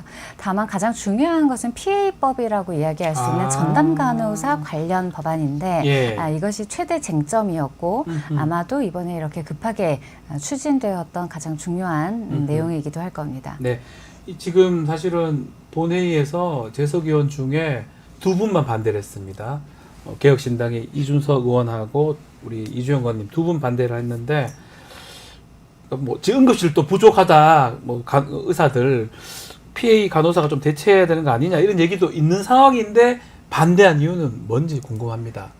저는 이게 사회적인 상황 때문에 급조하는 법은 언제나 큰 예. 부작용을 장기적으로 유발한다고 생각을 하는데요. 간호법이 진정한 간호법이 되려면 간호사들을 위한 법이어야 하고, 네. 간호사들의 권익을 증진시키기 위한 법이어야 한다고 생각합니다. 네. 그런데 PA법이라는 것은 지금 의사들의 손이 모자라니 준비 없이 빨리 누구라도 투입을 하자는 취지에서 강행이 되고 있는 부분이 있고요. 네. 제가 반대했던 가장 큰 이유는 우리가 하나의 직역이라고 이야기를 하려면 공통된 수련 과정 그리고 공통된 인증, 시험이 될 수도 있고 자격증이 될 수도 있는데 그 과정을 거친 후에 그들이 하는 업무가 어느 정도 호환 가능한 상황이어야 호환이 돼야 되는데. 네, 하나의 직군이라고 우리가 명명하고 거기에 대한 권익을 이야기하건 의무를 이야기하건 할 수 있는 겁니다. 네. 그런데 지금 현재 굴러가고 있는 PA 제도 자체는 그 중에 어느 하나도 통일된 안이 없고 네. 심지어 현장에서는 하루 교육시켜서 바로 전담 간호사로 투입하는 상황인데 이것을 활성화시키기 위해 법을 신속하게 만든다? 저는 이것은 반드시 간호사들을 위험에 처할 수 있게 만드는 법이라고 생각했기 때문에 네. 반대를 했습니다. 한편으로는 지금 간호사들, 특히 PA 간호사들이 어느 정도는 의사 업무를 보조하고 있는데 네. 좀 업무를 침범할 일이 없는 거 아니냐. 지금도 좀 하고 있는데 네, 그것을 맞습니다. 법제화하는 거 아니냐. 네, 네. 이런 얘기도 있거든요. 지금은 법제화가 되어 있지 않고 아하. 의사의 지도 감독 하에서 아하. 수행되기 때문에 그 밑에서 하고 있다. 그 지도 감독 책임을 하에. 의사가 지는 것에 당위가 있습니다. 그런데 이렇게 돼서 현안은 포괄적 그리고 지금 수정하는 일반적 위임이라고 되어 있는데 네. 이렇게 되면 결과적으로 수행한 사람에게 책임이 가지 않을 수 없고 그것을 포괄 위임한 쪽에서도 전체 책임을 다 질 수는 없는 겁니다. 네. 그렇기 때문에 충분히 교육받지 않은 상태에서 책임만 더 가져가게 되기 때문에 이것은 더 제도의 보완이 필요하다 저는 그렇게 봅니다. 간호사들 얘기를 좀 들어보면 그나마 전문 인력으로 이렇게 인정받게 됐다. 또 처우 개선 얘기도 좀 많이 하고 있는데 네. 원님은 어떻게 첫 번째 보십니까? 처우 개선에 대한 네. 이야기는 사실상 거의 들어가 있지 않습니다. 아. 지원할 수 있다, 예, 노력할 예, 수 예, 있다 예. 이렇게만 되어 있어서 예. 사실은 유명무실을 하고요. 실제로 모든 간호사들이 이 법을 찬성하지 않습니다. 왜냐하면 전문 인력으로서 존중받으려면 사실상 그 직역이 대체 불가능할수록 더 존중받을 수밖에 없습니다. 예. 그런데 이것은 대체 가능할 뿐 아니라 어디로든 대체하는 의사 쪽으로도 대체할 수 있지만 조무사 쪽으로도 대체할 수 있고 요양보호사나 물리치료사 쪽으로도 아하. 의사가 위임하면 간호사라는 직역이 어디로든 대체품으로서 들어가야 하기 때문에 그래서 제가 이 법에 대해서 간호사 깍두기법, 간호사 상시동원법일 수 있다고 이야기를 했던 겁니다. 다만 지금 뭐 의사단체가 단식 투쟁도 하기도 하고요. 근데 일각에서는 이제 보는 게 뭐냐면 이게 좀 밥그릇 지키기, 영역 싸움 아니냐, 의사 간호사 간에 이런 비판되는데 이건 어떻게 보아야 됩니까? 그렇게 보이도록 지금 의료계가 움직이는 부분이 있습니다. 그래서 굉장히 그런 부분은 저는 우려가 되고 오히려 의료계에서 우려해야 하는 부분은 네. 이런 대학병원이나 수련을 담당하고 있는 병원들이 PA 활성으로 인해서 인력 구조가 굉장히 빠르게 재편될 겁니다. 네. 그렇게 되면 그 이후에는 전공의 즉 미래 전문의를 양성할 수 있는 교육의 생태계가 비과학적으로 파괴됩니다. 그 부분을 우려해야지 지금은 업무 영역 자체를 두고 밥그릇 싸움이라고 하기에는 지금은 서로에 대한 책임에 대해서도 생각하지 않고 있다. 저는 그렇게 봅니다. 자, 지금 뭐 댓글에 슈슈님, 또 로사 K님, 이주영 의원 보물이다, 응원합니다. 네, 글들도 사실 있긴 합니다. 자, 조금 요 부분도 한번 짚어봐야 될 것 같아요. 네. 윤석열 대통령이 국정 브리핑하면서 PA 간호사 또 의료 서비스 좀 응급 뭐 의료 서비스 자체를 전문의 PA 간호사 중심으로 바꿀 수도 있다라는 얘기도 했거든요. 근데 네. 또 이전에 간호법에 대해서 거부권 행사도 했잖아요. 네네. 그러면 맥락의 입장이 바뀐 게 좀 이해가 안 되기도 하고 어떻게 그렇죠. 이해를 해야 됩니까 우리가? 사실 이 부분 때문에 상임위에서도 아하. 논란이 많았습니다. 요 얘기가 네. 많았죠. 이 이야기 거부권 때문에 행사할 때는 그때 PA 안 그렇죠. 된다고 했다가 지금은 또 PA로 하면 된다 이렇게 말하는 게 같은 상황인데 참 이해가 안 되네요. 본인 혹은 정부가 네. 이제 만들어 놓은 상황이 있고 그것을 빠르게 해결을 해야 하는데 네. 거기에 대한 정상적이거나 합리적인 대책은 없으니 네. 일단은 뭔가 임시 방편을 빨리 마련해야 해서 마음이 급했다. 이거 외에는 사실은 설명이 안 되죠. 논리적이지 않다 이 말씀이네요. 그렇죠. 거부권 그때는 행사할 법 때하고. 체계의 문제도 예. 분명하게 짚고 넘어갔었는데 지금 그런 부분도 하나도 바뀌지 않은 상태인데 갑자기 이걸 여당 쪽에서 더 급하게 요구를 하고 있으니 네. 야당 쪽에서도 뭐 답답하기도 하고 이해가 안 됐을 겁니다. 자, 아마 이렇게 된 게 의료대란, 이른바 응급실 뺑뺑이 이런 게 원인이 됐을 것 같기도 합니다. 요 질문도 한번 드려보겠습니다. 전공의들, 또 교수들, 응급실을 떠나는 이유 뭡니까? 전공의들이 떠나는 이유와 네. 교수들이 떠나는 이유는 완전히 다른. 아, 다릅니까? 전공의하고 교수님이 떠나는 거 다르다. 네, 예. 전공의들은 기본적으로 사실 뭐 최근 한 2, 3년 안에 네. 뭐 필수 의료한다고 해서 위험한 거, 돈을 덜 버는 거 몰랐던 거 아니지 않습니까? 네. 알고도 지원을 했는데 전공의들이 떠난 이유는 그 선택에 대해서 정부가 실력 없는 의사들이 낙수로 가는 과다라는 인식을 주면서 아하. 거기에 더해 필수과니까 아무튼 앞으로는 우리가 통제하겠다는 시그널을 동시에 줬기 때문에 본인들의 미래에 대한 선택을 바꾼 겁니다. 아. 그래서 전공의들은 이탈을 했던 거고요. 예. 그리고 교수들은 교수도 왜 떠나는 교수들은 겁니까? 계속 그 상황을 유지하고 있었죠. 아. 그런데 지금은 6개월 이상 사태가 지속되니 지금은 번아웃이 온 겁니다. 못 견디는 거네요. 네, 맞습니다. 이제 전공의 없이 혼자서 다 맡기에는 더 이상은 안 된다. 체력적으로도 물론 예. 힘들지만 여기에 제가 결국 사직할 수밖에 없었던 이유가 있는데 체력적으로 힘든 것도 물론 있겠습니다만 네. 두 번째는 주변의 응급실들이 문을 닫게 되면 남아있는 응급실로 환자들이 몰리게 되는데 다 몰려가죠. 네. 예. 그런데 그거는 체력의 문제만이 아니라 법적인 리스크가 몰리는 것이기도 합니다. 왜냐하면 그 능력이 안 되는데 환자를 다 받았다가 문제가 생기면 그 책임은 네. 의사가 져야 되니까요. 네, 맞습니다. 그런 것들이 결국은 교수님들의 이탈까지 우리 네. 현장의 이탈까지 일어나는 이유가 될 것 같은데 그래서 아마 응급의료 소생 패키지 법안 우리 의원님이 발의하신 법안이거든요. 그러니까 그 연장선상에서 아마 발의하신 걸로 보이는데 이 법안 어떤 법안인지 말씀을 좀 해주시면 좋을 것 같습니다. 지금 응급의료를 하고 싶은 사람들이 네. 원하는 건 딱 두 가지입니다.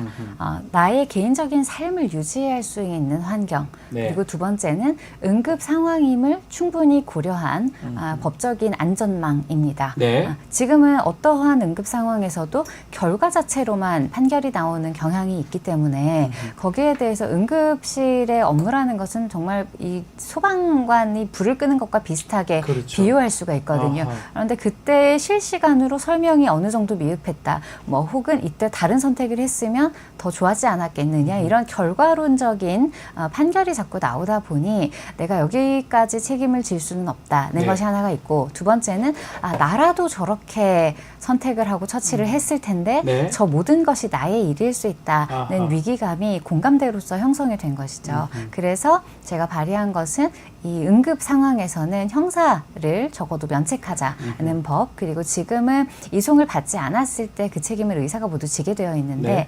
대부분의 경우는 이송 거부가 아니라 수용 불가여서 그렇죠, 불가니까. 네, 시간을 지키기 위해 받지 못하고 다른 곳으로 가라고 이야기하는 것이기 때문에 적어도 거기에 대해서는 합리적으로 그리고 용감하게 받고 있는 상황임을 신뢰하면서 받지 못하는 것에 대해서 법적인 책임을 묻지는 않겠다는 취지의 법안입니다.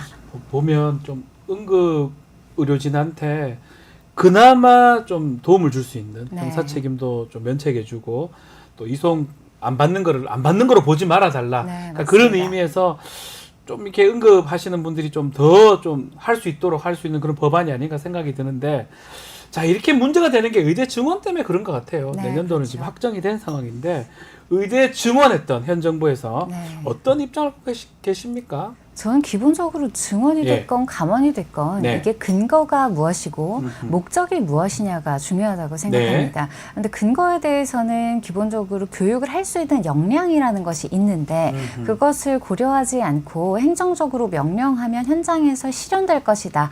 이런 형태로 접근했던 것이 굉장히 패착이었다고 생각을 하고 그리고 목적에 대해서도 만일 지역의료, 공공의료를 확충하기 위한 목적이었다면 거기에 구체화된 정부의 진정성이 있었어야 합니다. 그런데 지금 우리나라는 공공의료나 지역의료에 국가가 사실상 기여하는 바가 거의 없는 상황에서 민간에서 양성해내는 의사 수를 어떻게든 늘리면 그들이 낙수로서 지역이나 공공의료에 갈 것이다. 투신할 것이다. 그런 어떤 이렇게 어떤 했기 때문에 가정하에서 한 네, 거겠죠. 한 거라고 보이기 근데 가능한 때문에 얘기입니까 그게? 가능하지가 않죠. 그렇죠. 네. 딴 데로 가겠죠. 이미 소아과의 영역도 10년 전과 비교해 보면 우리 이주영님이 소아 네, 청소년과 제가 소아 계셨으니까. 청소년과고 예. 제가 레지던트 때는 아이들 훨씬 많았고요. 2배 이상 많았습니다. 네. 소아청소년과 의사는 지금의 절반밖에 안 됐습니다. 그런데 그때 없었던 문제가 지금 생기는 것이 과연 수를 늘려서 해결될 것이라고 보는가.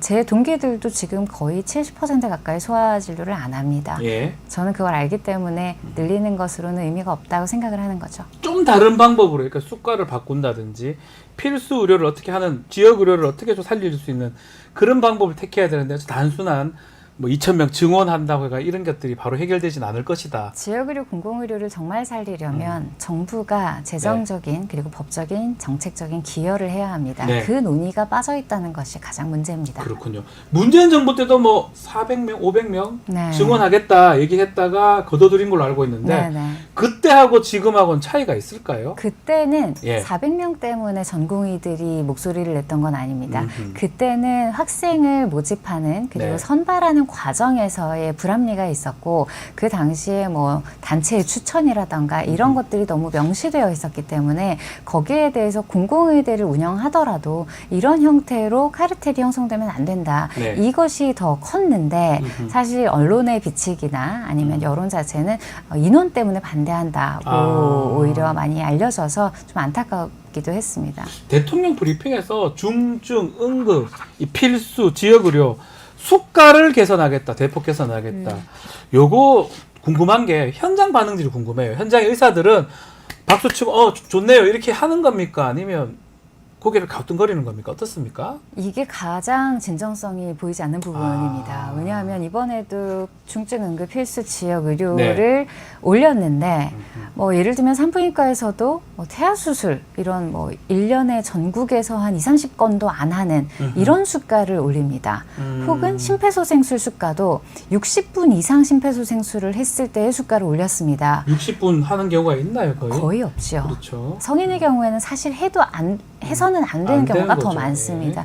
골든타임이라는 거 저도 네. 의료를 잘 모르지만 그런 게 있는가 네, 알고 오히려 있거든요. 이게 손상을 더 유발할 수 있는 예. 그런 영역이라 사실 잘 시행하지 않을 정도인데 그런 극단적인 것만 올려주고 이번에도 심지어 브리핑에서 뭐 원가의 95%까지 보전하겠다는 것을 굉장한 네. 혜택인 것처럼 이야기를 하는데 뭐 우리 1,000원짜리 음식을 뭐 950원에 팔게 해주겠다는 것이 네. 혜택이 될 수는 없지 않겠습니까? 살리기에는 너무나 부족하다.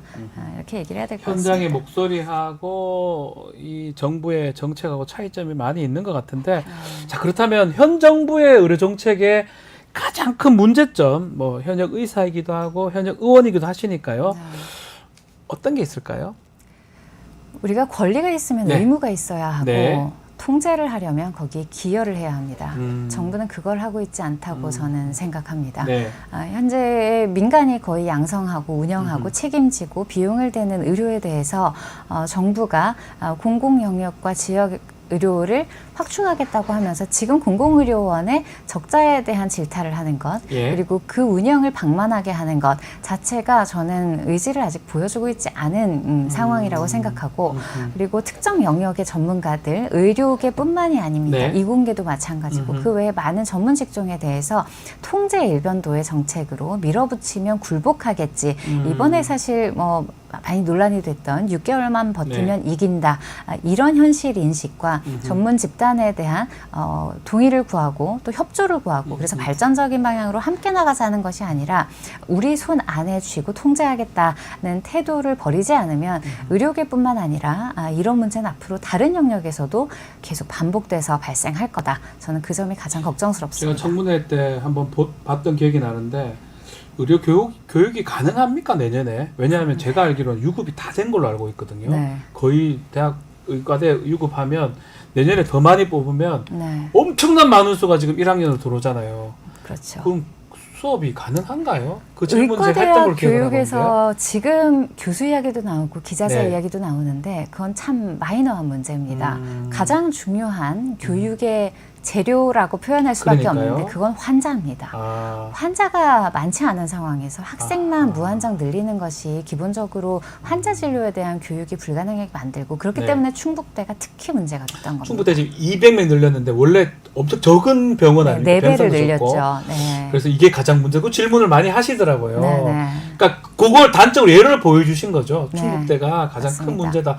그러니까 내년에 뽑아봤자 학생들을 교육이 가르치기 불가능하고 어렵다. 지금 현재 우리나라 의료 제도에서 인턴 레지던트 TU가 정해져 있는데 네. 그걸 또 무한정 늘릴 수 없는 아. 상황에서 우리가 앞으로 어떤 정도로 전문의들을 양성할 수 있겠는가 그 고민이 없다. 저는 그렇게 봅니다. 그러면 단적으로 마지막으로 지금이라도 의료대란을 어떻게 극복해야 될지 증원 부분까지 좀 개혁신당 얘기도 듣고 싶고요. 어떻게 하면 또 제대로 좀 해결될지 본인 생각도 한번 말씀해 주시면 좋을 것 같습니다. 지금 전공의들이 다시 전공의 수련받는 것을 선택하지 않을 가능성이 높고 안 돌아오겠죠, 이제는? 이제는 돌아온다는 말 자체가 사실은 좀 의미가 없겠죠. 네. 잘못 표현된 거라고 보고 더 문제는 의대생들도 앞으로는 수련에 대해 부정적일 겁니다. 왜냐하면 예전과 달리 수련 과정에서 많은 걸 배울 수 없는 환경이 되었어요. 이게 사실 한 10년 전부터 분만 참관 거부로부터 시작이 됐는데 네.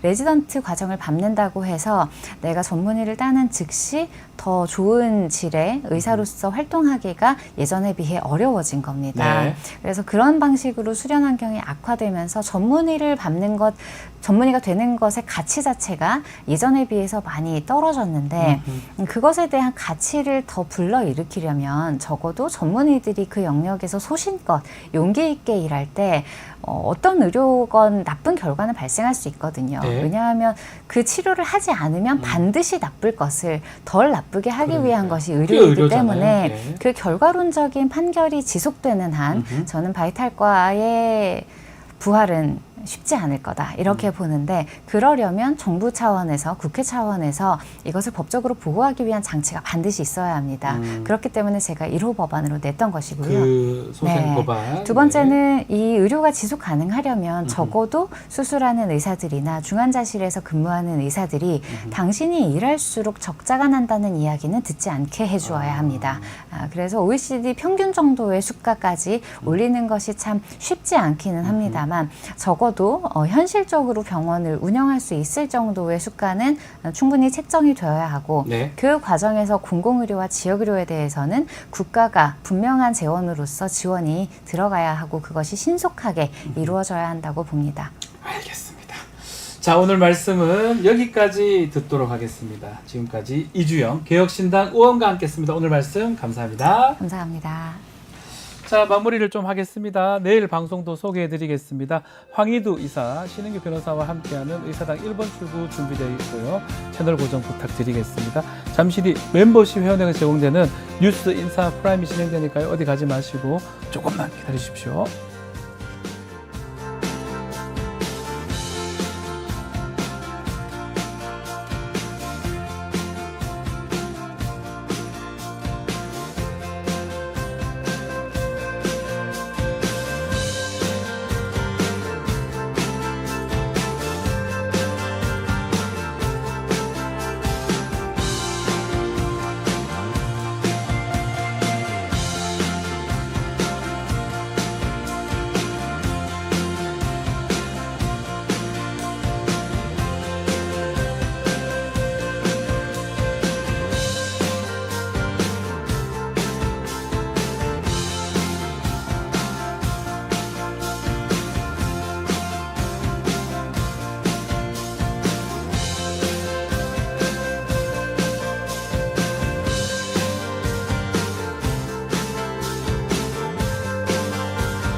한 발 더 들어가는 고품격 시사대담 뉴스 인사 프라임 시작하겠습니다.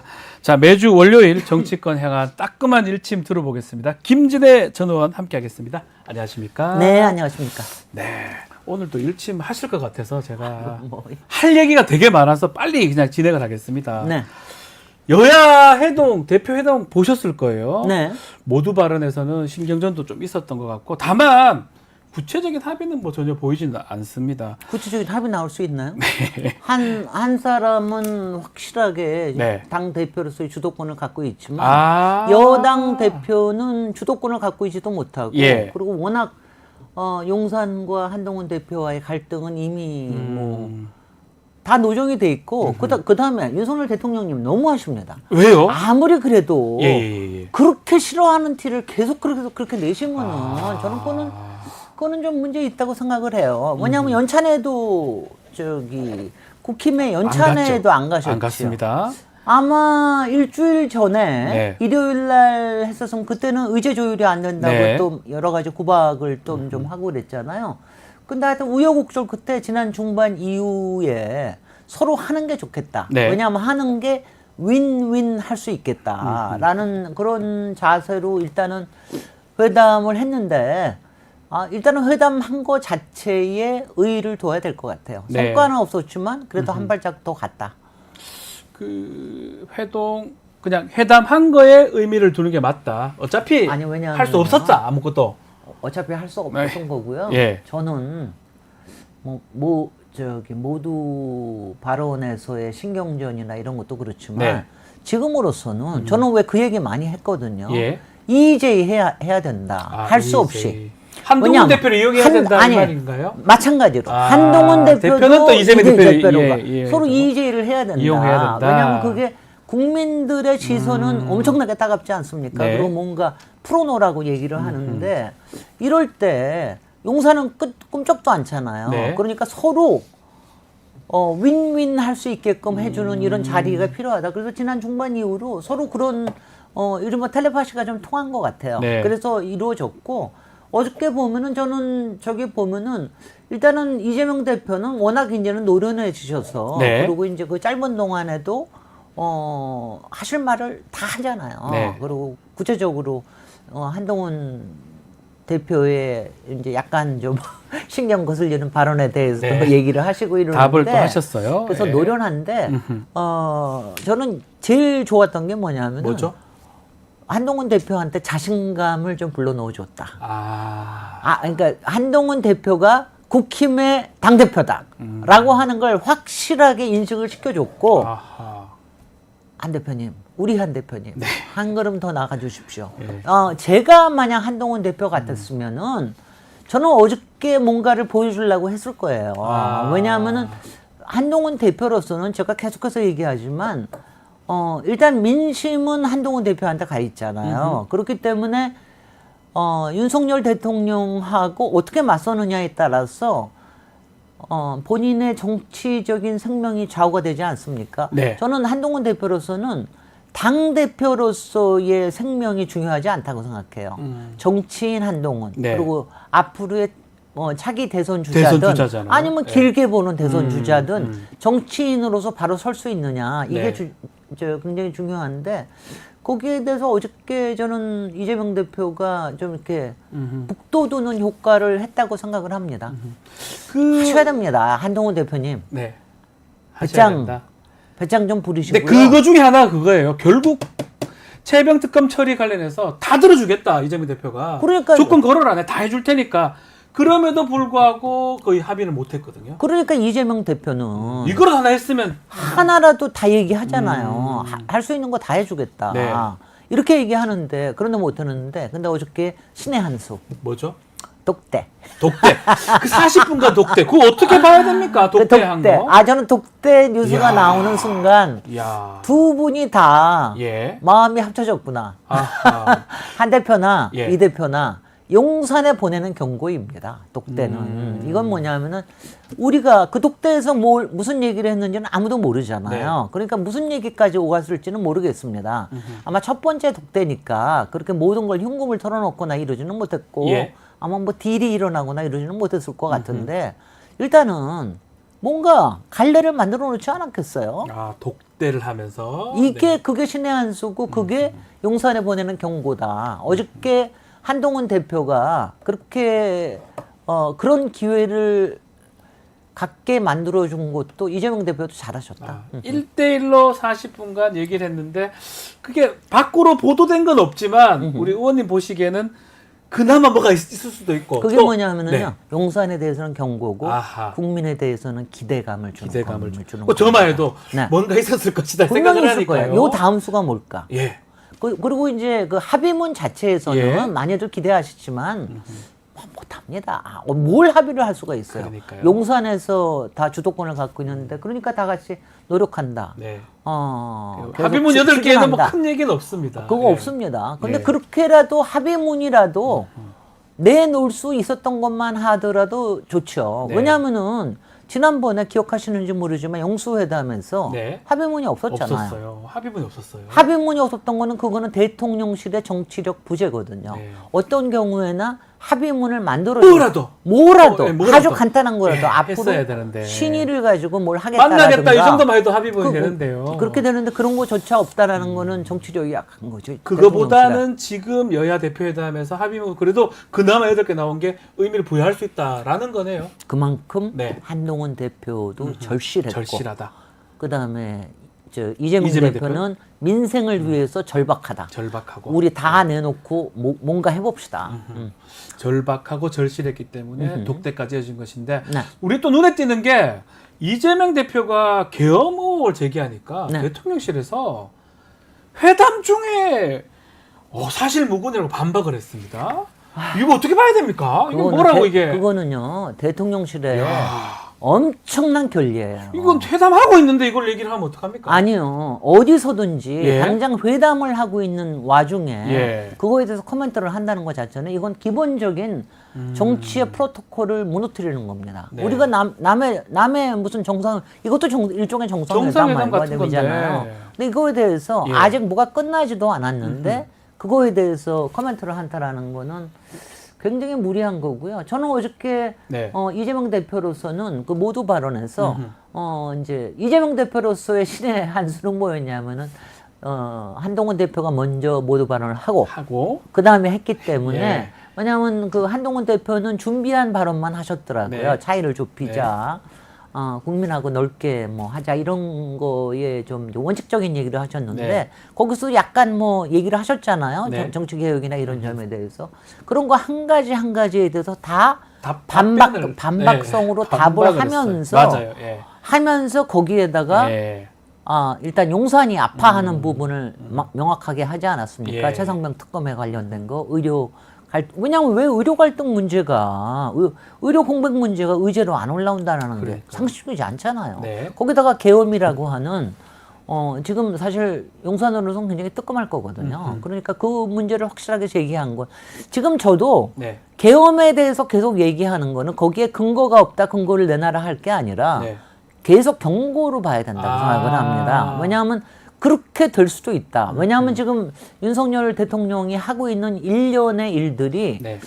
굉장히 오히려 국민을 말하자면 압박할 뿐만이 아니라 국민의 반발을 오히려 일부러 더 북돋으려고 그러는 게 아닌가. 지금 예. 특히 독도 문제라든가 친일 문제, 이 문제 그렇고 그다음에 지금 전반적으로 외교 안보 라인을 충암고나 이런 쪽으로 간다라는 거. 거기다가 계엄을 제일 중요한 게요. 계엄을 선포할 수 있는 게 딱 두 사람이에요. 네. 외교부 장관, 예. 국방부 장관, 예. 그다음에 행안부 장관. 네. 그 둘이 다 충암고입니다. 네. 이상하지 않아요? 거기다가 뭐 방첩사령관도 중앙고로 알고 그렇습니다. 있습니다. 그러니까 그럼 우리가 의심하려고 뭐 자꾸 의문 제기하는 건 아니지만 그런 이상하게 게 중앙고가 그 위치에 있다라는 거 그 말씀하시는 거죠? 글쎄요. 바로 네. 그러니까 그게 이상한 충암고 카르텔 아니냐. 예. 그 끝에는 왜냐하면 이것도 있거든요. 계엄이라고 하는 이런 게 계엄이 될 수도 있다는 네. 말하자면 대통령으로서 국민에 대한 일종의 위협일 수도 있는 거거든요. 그러니까 저는 그런 건 바람직하지 않겠다. 그런 의미에서 이재명 대표가 던진 거다 이 말씀이에요. 그렇습니다. 근데 또 대통령실에서 퇴담 중에 또 아니라고 또 한다는 것도 참 이렇습니다. 예. 적절하는 시점에 예. 극단적으로 노후할 때는 뭔가 의심할 게 있는 겁니다. 뭐가 뜨끔한 깜짝 거죠. 놀래가지고. 뜨끔한 거죠. 예. 지난 이후에 나중에 아유 그건 말도 안 된다 이렇게 하면 될 건데 네. 하는 중에 막 난리를 쳤거든요. 그리고 얘기 나올 때 그런 거 네. 나올 때 뭐 그러니까 이렇게 의심할 만한 네. 이런 사안에서 한 번도 설명이 없잖아요. 네. 왜 설명을 안 하는 겁니까? 설명이 더 필요한데 네. 오히려. 그리고 한동훈 대표도 네. 거기에 대해서는 설명을 할 수가 없잖아요. 네. 맞습니다. 그러니까 근데 한동훈 대표 일단 네. 어저께 그 박지훈 앵커도 그렇고 저도 그렇고 맨날 왜 우리가 예. 한동훈 대표의 호흡법에 대해서 왜 뭐라고 그랬잖아요. 예, 제가 어저께 옛날부터. 어저께 안 그러시더라고요. 잘하던데요? 어저께 훨씬 더 예. 호흡이 안정감이 있으셨고 바뀌었어요, 약간씩. 바뀌었어요. 계속. 아 저는 그겁니다. 이제 정치인으로서 이제 저기를 해야 되니까 이제 정치인으로서 그리고 국민의 그야말로 이제 네. 희망사항을 어떻게 들어드릴지에 대한 거를 그러면서 정치인으로 쓰셔야 됩니다. 네. 그 과정에서 대통령하고 어떻게 맞서는가 하는 거 맞설수록 한동훈 대표는 정치인으로서 거듭나죠. 그렇죠. 62.8% 받고 63% 받고 당선된 당 대표인데요. 네. 그 모두 발언에서 이재명 대표 사법 리스크 얘기한 거 그건 어떻게 봐야 됩니까? 그거는 아직도 미숙한 정치인이라서 네. 그래요. 그거는 예. 굳이 뭐 아니, 없는 그런 사건도 거는. 사실도 아니고 다 아는 얘기긴 한데. 아니 그리고 그런 거 얘기할 때는 예. 왜냐하면 당연히 그런 거 거는 거는 맞습니다. 네. 그런데 그럴 때 뭉뚱그려서 하는 거예요. 합쳐서 이렇게. 똑같이. 예. 그러니까 그거는 검사 탄핵에 대한 일종의 자꾸 검사 탄핵하지 마라라고 하는 경고 아닙니까? 예. 그러니까 특정한 부분의 수사를 굉장히 강화한 검사에 대해서 이렇게 탄핵을 하거나 하는 거는 어떤 오해를 살 수가 있습니다. 이런 식으로 완화해서 얘기를 하지 누가 그렇게 구체적으로 얘기합니까? 그거는 아직 그 법무장관 시절에 중2병을 아직 못 벗어나셔서 그래요. 정치인이라면 우리 의원님 말씀대로 좀 애둘러서 표현할 수도 있는 거고요. 어저께 또 하나가 아주 더 예, 거슬렸던 예. 게 25만 원 지원금에 그러니까요. 대해서 현금 살포라고 그런 얘기를 말을 하시거든요. 할 필요가 뭐 있나요? 그런 얘기 하는 거 아니거든요. 국민들이 봤을 땐 더 기분 나쁠 수 그럼요. 있잖아요. 그러니까 저기에 대한 지원금에 네. 대해서 현금성으로 그렇죠. 국가 재정을 쓰는 거에 대해서 그렇게 이런 표현하면 딱 맞는데. 우려가 있습니다. 이렇게 얘기하는 게 저도 이제 꽤 훈련된 정치인이죠. 그렇게 해야 되는데 그럴 때 현금 살포라고 살포라고 그러니까 표현해서. 그러니까 그거 이제 검사 네.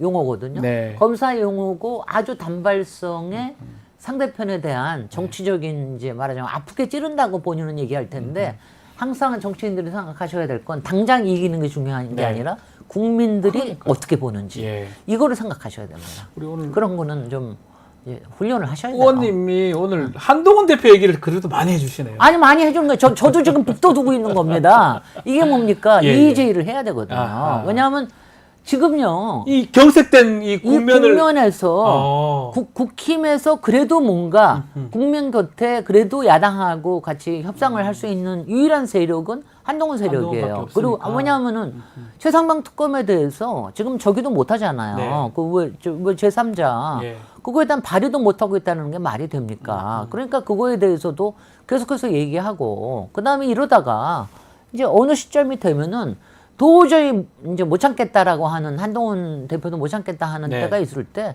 그 세력하고 뭐 손을 잡을 수 있는 거죠. 그러니까는 이제 필요한 거죠. 힘내시라.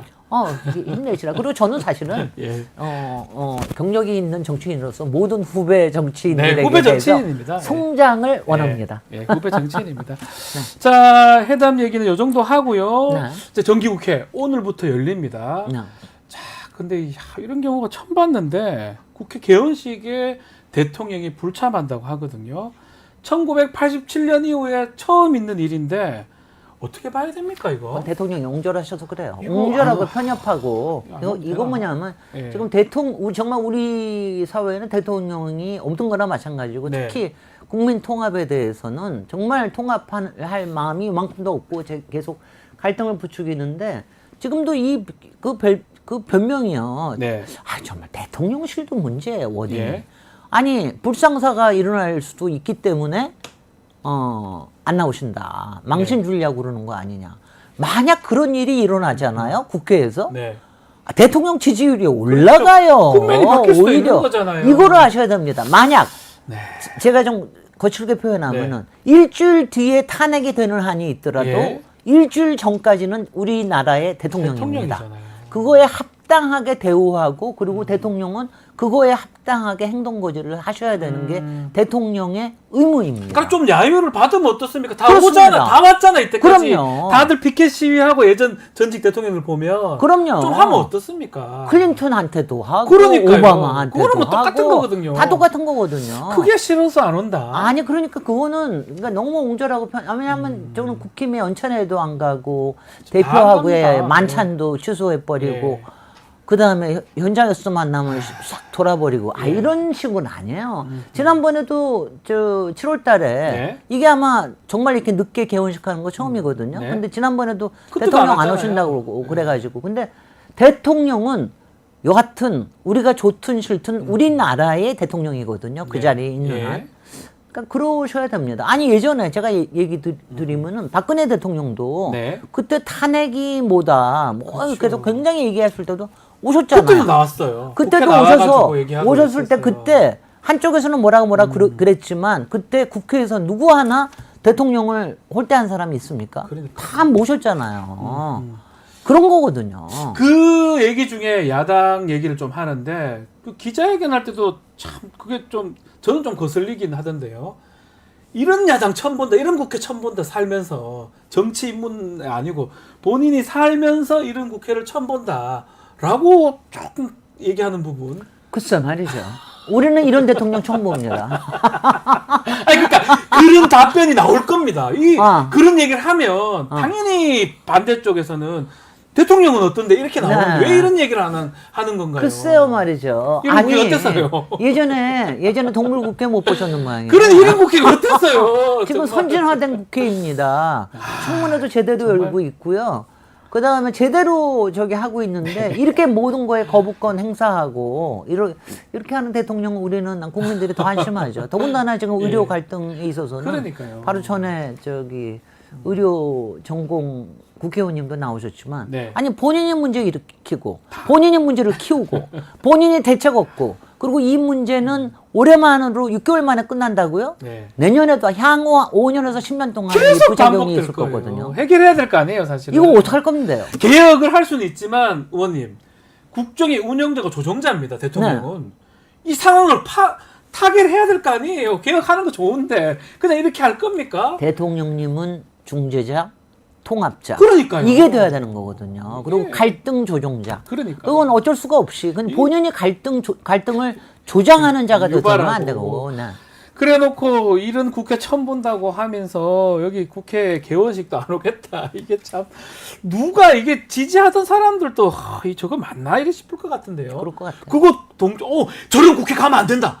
가지 마세요. 할 분이 몇 분 되겠습니까? 이번 지난 주일에 23% 나오는데 지지율이. 갤럽 기준으로. 네. 예. 올해 이번 주에 더 떨어질 것 같아요. 저는 개인적인 MBS도 있고 이번 주 갤럽도 있는데 지난주 그 기자회견이나 그게 반영이 안 된 거거든요. 기자회견에 개헌식 불참까지 합쳐지면 오히려 안 좋게 느껴집니다. 제가 사실. 얘기 드렸지 않습니까? 네. 더 떨어져야 정신 차린다고.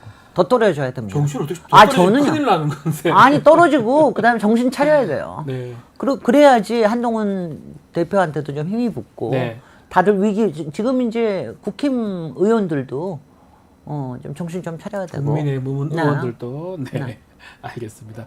이 얘기도 좀 나눠보겠습니다. 참 이것도 참 논란이 계속되고 있는데 문재인 전 대통령을 뇌물수수 혐의 피의자로 적시를 했습니다. 검찰이. 이게 뇌물자가 될 수 있는지도 좀 그렇지만 어떻게 봐야 됩니까? 아니 변호사님이니까 너무나 알겠지만 저 이혼한 전 사위가 예전에 있던 직장에서 받은 월급이 2억 2천이 된다고 그거를 대통령이 돼서 내가 장인으로서 내가 받은 뇌물이라고? 난 그거 도저히 이해가 안 돼요. 월급인데요? 글쎄 말이죠. 그건 도저히 이해가 안 돼서 그걸 갖다 피의자로 적시하는 것도 웃기고. 네. 제가 가장 이해가 안 되는 건 뭐냐면은 그래요. 검찰에서는 그런 문제가 있어서 그거를 수사를 할 수도 있고 뭐 압수수색을 할 수도 있고 그럴 수도 있다고 쳐요. 그런데 이게 지금 생긴 문제입니까? 아니지 않습니까? 맞아요. 3년, 4년 전에. 7년 전에 전에 있었던 예. 얘기고, 이거는 4년 전에, 고발은 4년 전에 네, 들어갔던 맞습니다. 거예요. 그런데 그동안 뭐하고, 왜 지금 시점이냐. 저는 그게 아직도, 사실 제가 그거는 아직도 지금도 모르겠어요. 근데 이게 한편에서 봤을 때는, 그러니까, 윤석열 대통령한테 왜 문재인과 이재명을 왜 구속시키지 못하냐 이거 가지고 계속해서 얘기했던 거를 소음풀이를 해주려고 그러신지 아니면은 지금 솔직히는 이제 9월달에 저 도이치모터스 또 나오고 나면은 그것도 특검 얘기가 다시 또 불붙을 거거든요. 네. 지금 이것뿐만이 아니라 지금 이제 디올백 문제만이 아니라 수심이가 9월 그렇죠. 7일인가 한다고 결정 그러잖아요. 나니까. 그러니까 이런 거 있으면서 이걸 덮기 위해서 하는 건가?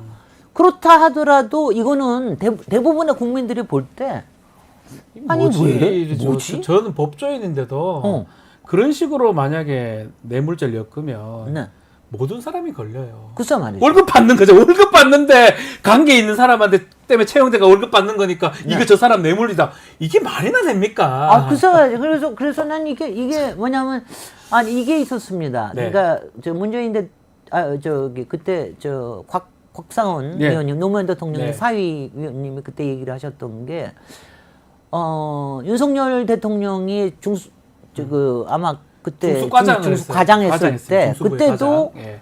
노무현 대통령님이 저거 하시고 난 다음 2, 3년 뒤에 지난 다음에도 네. 노무현 대통령 따님을 수사를 했다. 네. 그래가지고 그때 뭐 대변을 하고 그랬는데 그때 그거 하면서 그게 MB의 정치적인 여러 가지를 덜어주기 위해서 윤석열 대통령이 나섰었다. 네. 뭐 이런 걸 가지고 문제 제기를 하신 적이 있는데 지금은 설마 뭐 대통령이 지시해서 하는 건 아닐 거 아니에요. 그렇죠. 그렇다 하더라도 우리가 다 알지 않습니까? 검찰의 카르텔은 검찰 출신의 대통령은 지금 이제 민정수석이 있잖아요. 맞습니다. 민정수석은 대통령하고도 이런 게 있습니다. 이거는 저는 그런 점에서는 분명히 조율이 있을 것 같은데 민정수석 만든 지도 얼마 안 됐잖아요. 그런데 왜? 근데 이거 국민들이 봤을 때 시기도 마찬가지, 시기도 그렇고 내용도 그렇고 네. 또 더 나아가서 뇌물을 다 받아먹는 사람이 있는데도 그거 무혐의라면서요. 네. 명품에 받는 사진 딱 찍힌 사람이 있는데 그거는 직접 봤는데 네. 그 사람도 무혐의라면서 이게 월급 준 거를 갖고 이거를 갖고 뇌물로 한다는 게 참 검찰이 누가 납득하겠습니까? 아니 그러니까 오히려 지금 긁어부스럼 만들고 그러니까요. 이러고 있는 게 왜냐하면 아마 수심위에서 결과에서 모든 게 무혐의로 네. 나오면 굉장히 문제가 될 거고요. 네. 그다음에 도이치모터스 그 주가 조작도 거기서 얻은 이익이 약 9억 정도 된다는 예. 거 아니에요. 그러니까 그런 거에 대한 거는 지금 제대로 수사하고 있는 하지도 거냐? 않고 제대로 하지도 않고. 압수수색을 해본 적이 있냐? 네. 핸드폰을 압수수색을 했냐? 아무것도 없는데 그리고 증거도 이미 다 나와 있고 그런 거 아무것도 안 하고 있는데 대비되는 거 아니냐? 그러니까 이게 먼지털이도 먼지털이지만 뒤늦게 왜 이걸 집어가지고 시기상. 지금 시점에 네. 이걸 하느냐? 누가 보더라도 정치 검찰의 정치 보복으로 보입니다. 더 나오고 우리 의원님 말씀하셨지만 지금 김건희 여사 관련된 거 덮기 위해서 다른 거 지금 하는 거 아니냐라고 인식이 되는 거잖아요. 그러니까 모든 거의 중심에는 김건희가 있다. 아. 김건희를 덮고 김건희를 살리기 위해서는 무엇이든 할 수 있다. 덮입니까? 이런 이게? 겁니까? 이게 됩니까 이게? 그러니까 저는 이거는 국민들께서 판단하고 계시다고 생각을 해요. 그래서 이거는 야 노무현 대통령님한테 그렇게 하더니 지금 문재인 대통령한테 이렇게 할 수가 있냐. 더군다나 문재인 대통령은 윤석열 검찰총장을 당시에도 상당한 부분에 반대가 있음에도 약간 불구하고 임명시키고 뭐 추미애 장관하고 갈등 중에서도 사실은 힘을 실어줬잖아요. 그렇게 했던 대통령을 그러니까요. 이렇게 뭐 이런 문제로 이렇게 굴 수가 있느냐 이런 거에 대해서는 국민들이 아마 더 안 좋아할 것 같은데 왜 그럴까? 만약 오히려 제가 뭐 대통령실이나 대통령 입장이라면 또 민정수석 입장이라면 이런 쓸데없는 수사를 하고 있으면 못하게 막아야 돼요. 글쎄요. 그만해라라고 하는 게 맞죠. 전주지검에서 지금 하고 있는데. 아니 민정수석이 그렇게 하면은 그건 또 직권 아니 남용입니다. 근데 저 말씀은 뉘앙스를 줄 수 있고 뭐 그렇죠. 맞는다는 거죠. 이게 말이 되냐? 글쎄요. 왜 이게 범죄가 되느냐? 니들 진짜 그렇게 생각하느냐? 우리 원하는 게 아니다. 제 생각입니다. 아니 근데 이제 네. 국민들은 다 알고 있어요. 이런 게 위에서 지시가 있지 않는 한은 검찰이 자발적으로 했을 리는 절대로 없다. 이건 다 알잖아요. 그래서 더 문제인 거예요. 글쎄요. 이게 사실 검찰청 검사나 그분들도 법률을 하는 사람인데 지난번에 조국 전 장관, 조국 대표, 네네. 조민 씨 장학금 받은 거 그거 뇌물로 해가 성공해서 하는지 몰라도 그것도 사실 납득하기 어렵습니다. 네.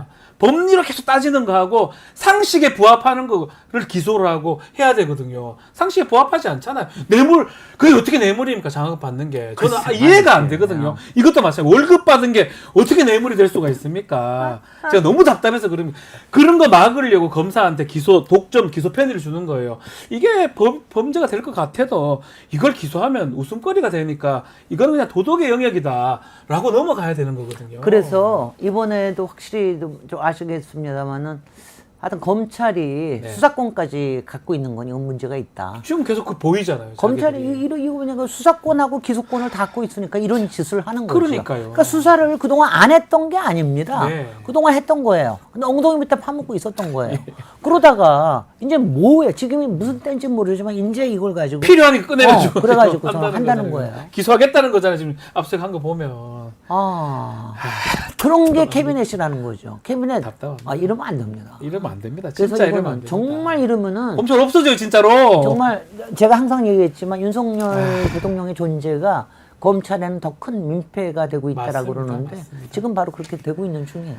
알겠습니다. 자, 오늘 일침도 아주 따끔하게 들어봤습니다. 아니 오늘은 앵커님의 아유, 제가 일침이 아주 셌습니다. 제가 암만 진짜 중간에서 별 얘기 하고 싶지 않아도 이걸 읽는 게 말이 되냐는 생각이 들어서 솔직히 법조인으로서 창피합니다. 너무 창피하실 것 같아요. 검사를 한 적이 있는데 네.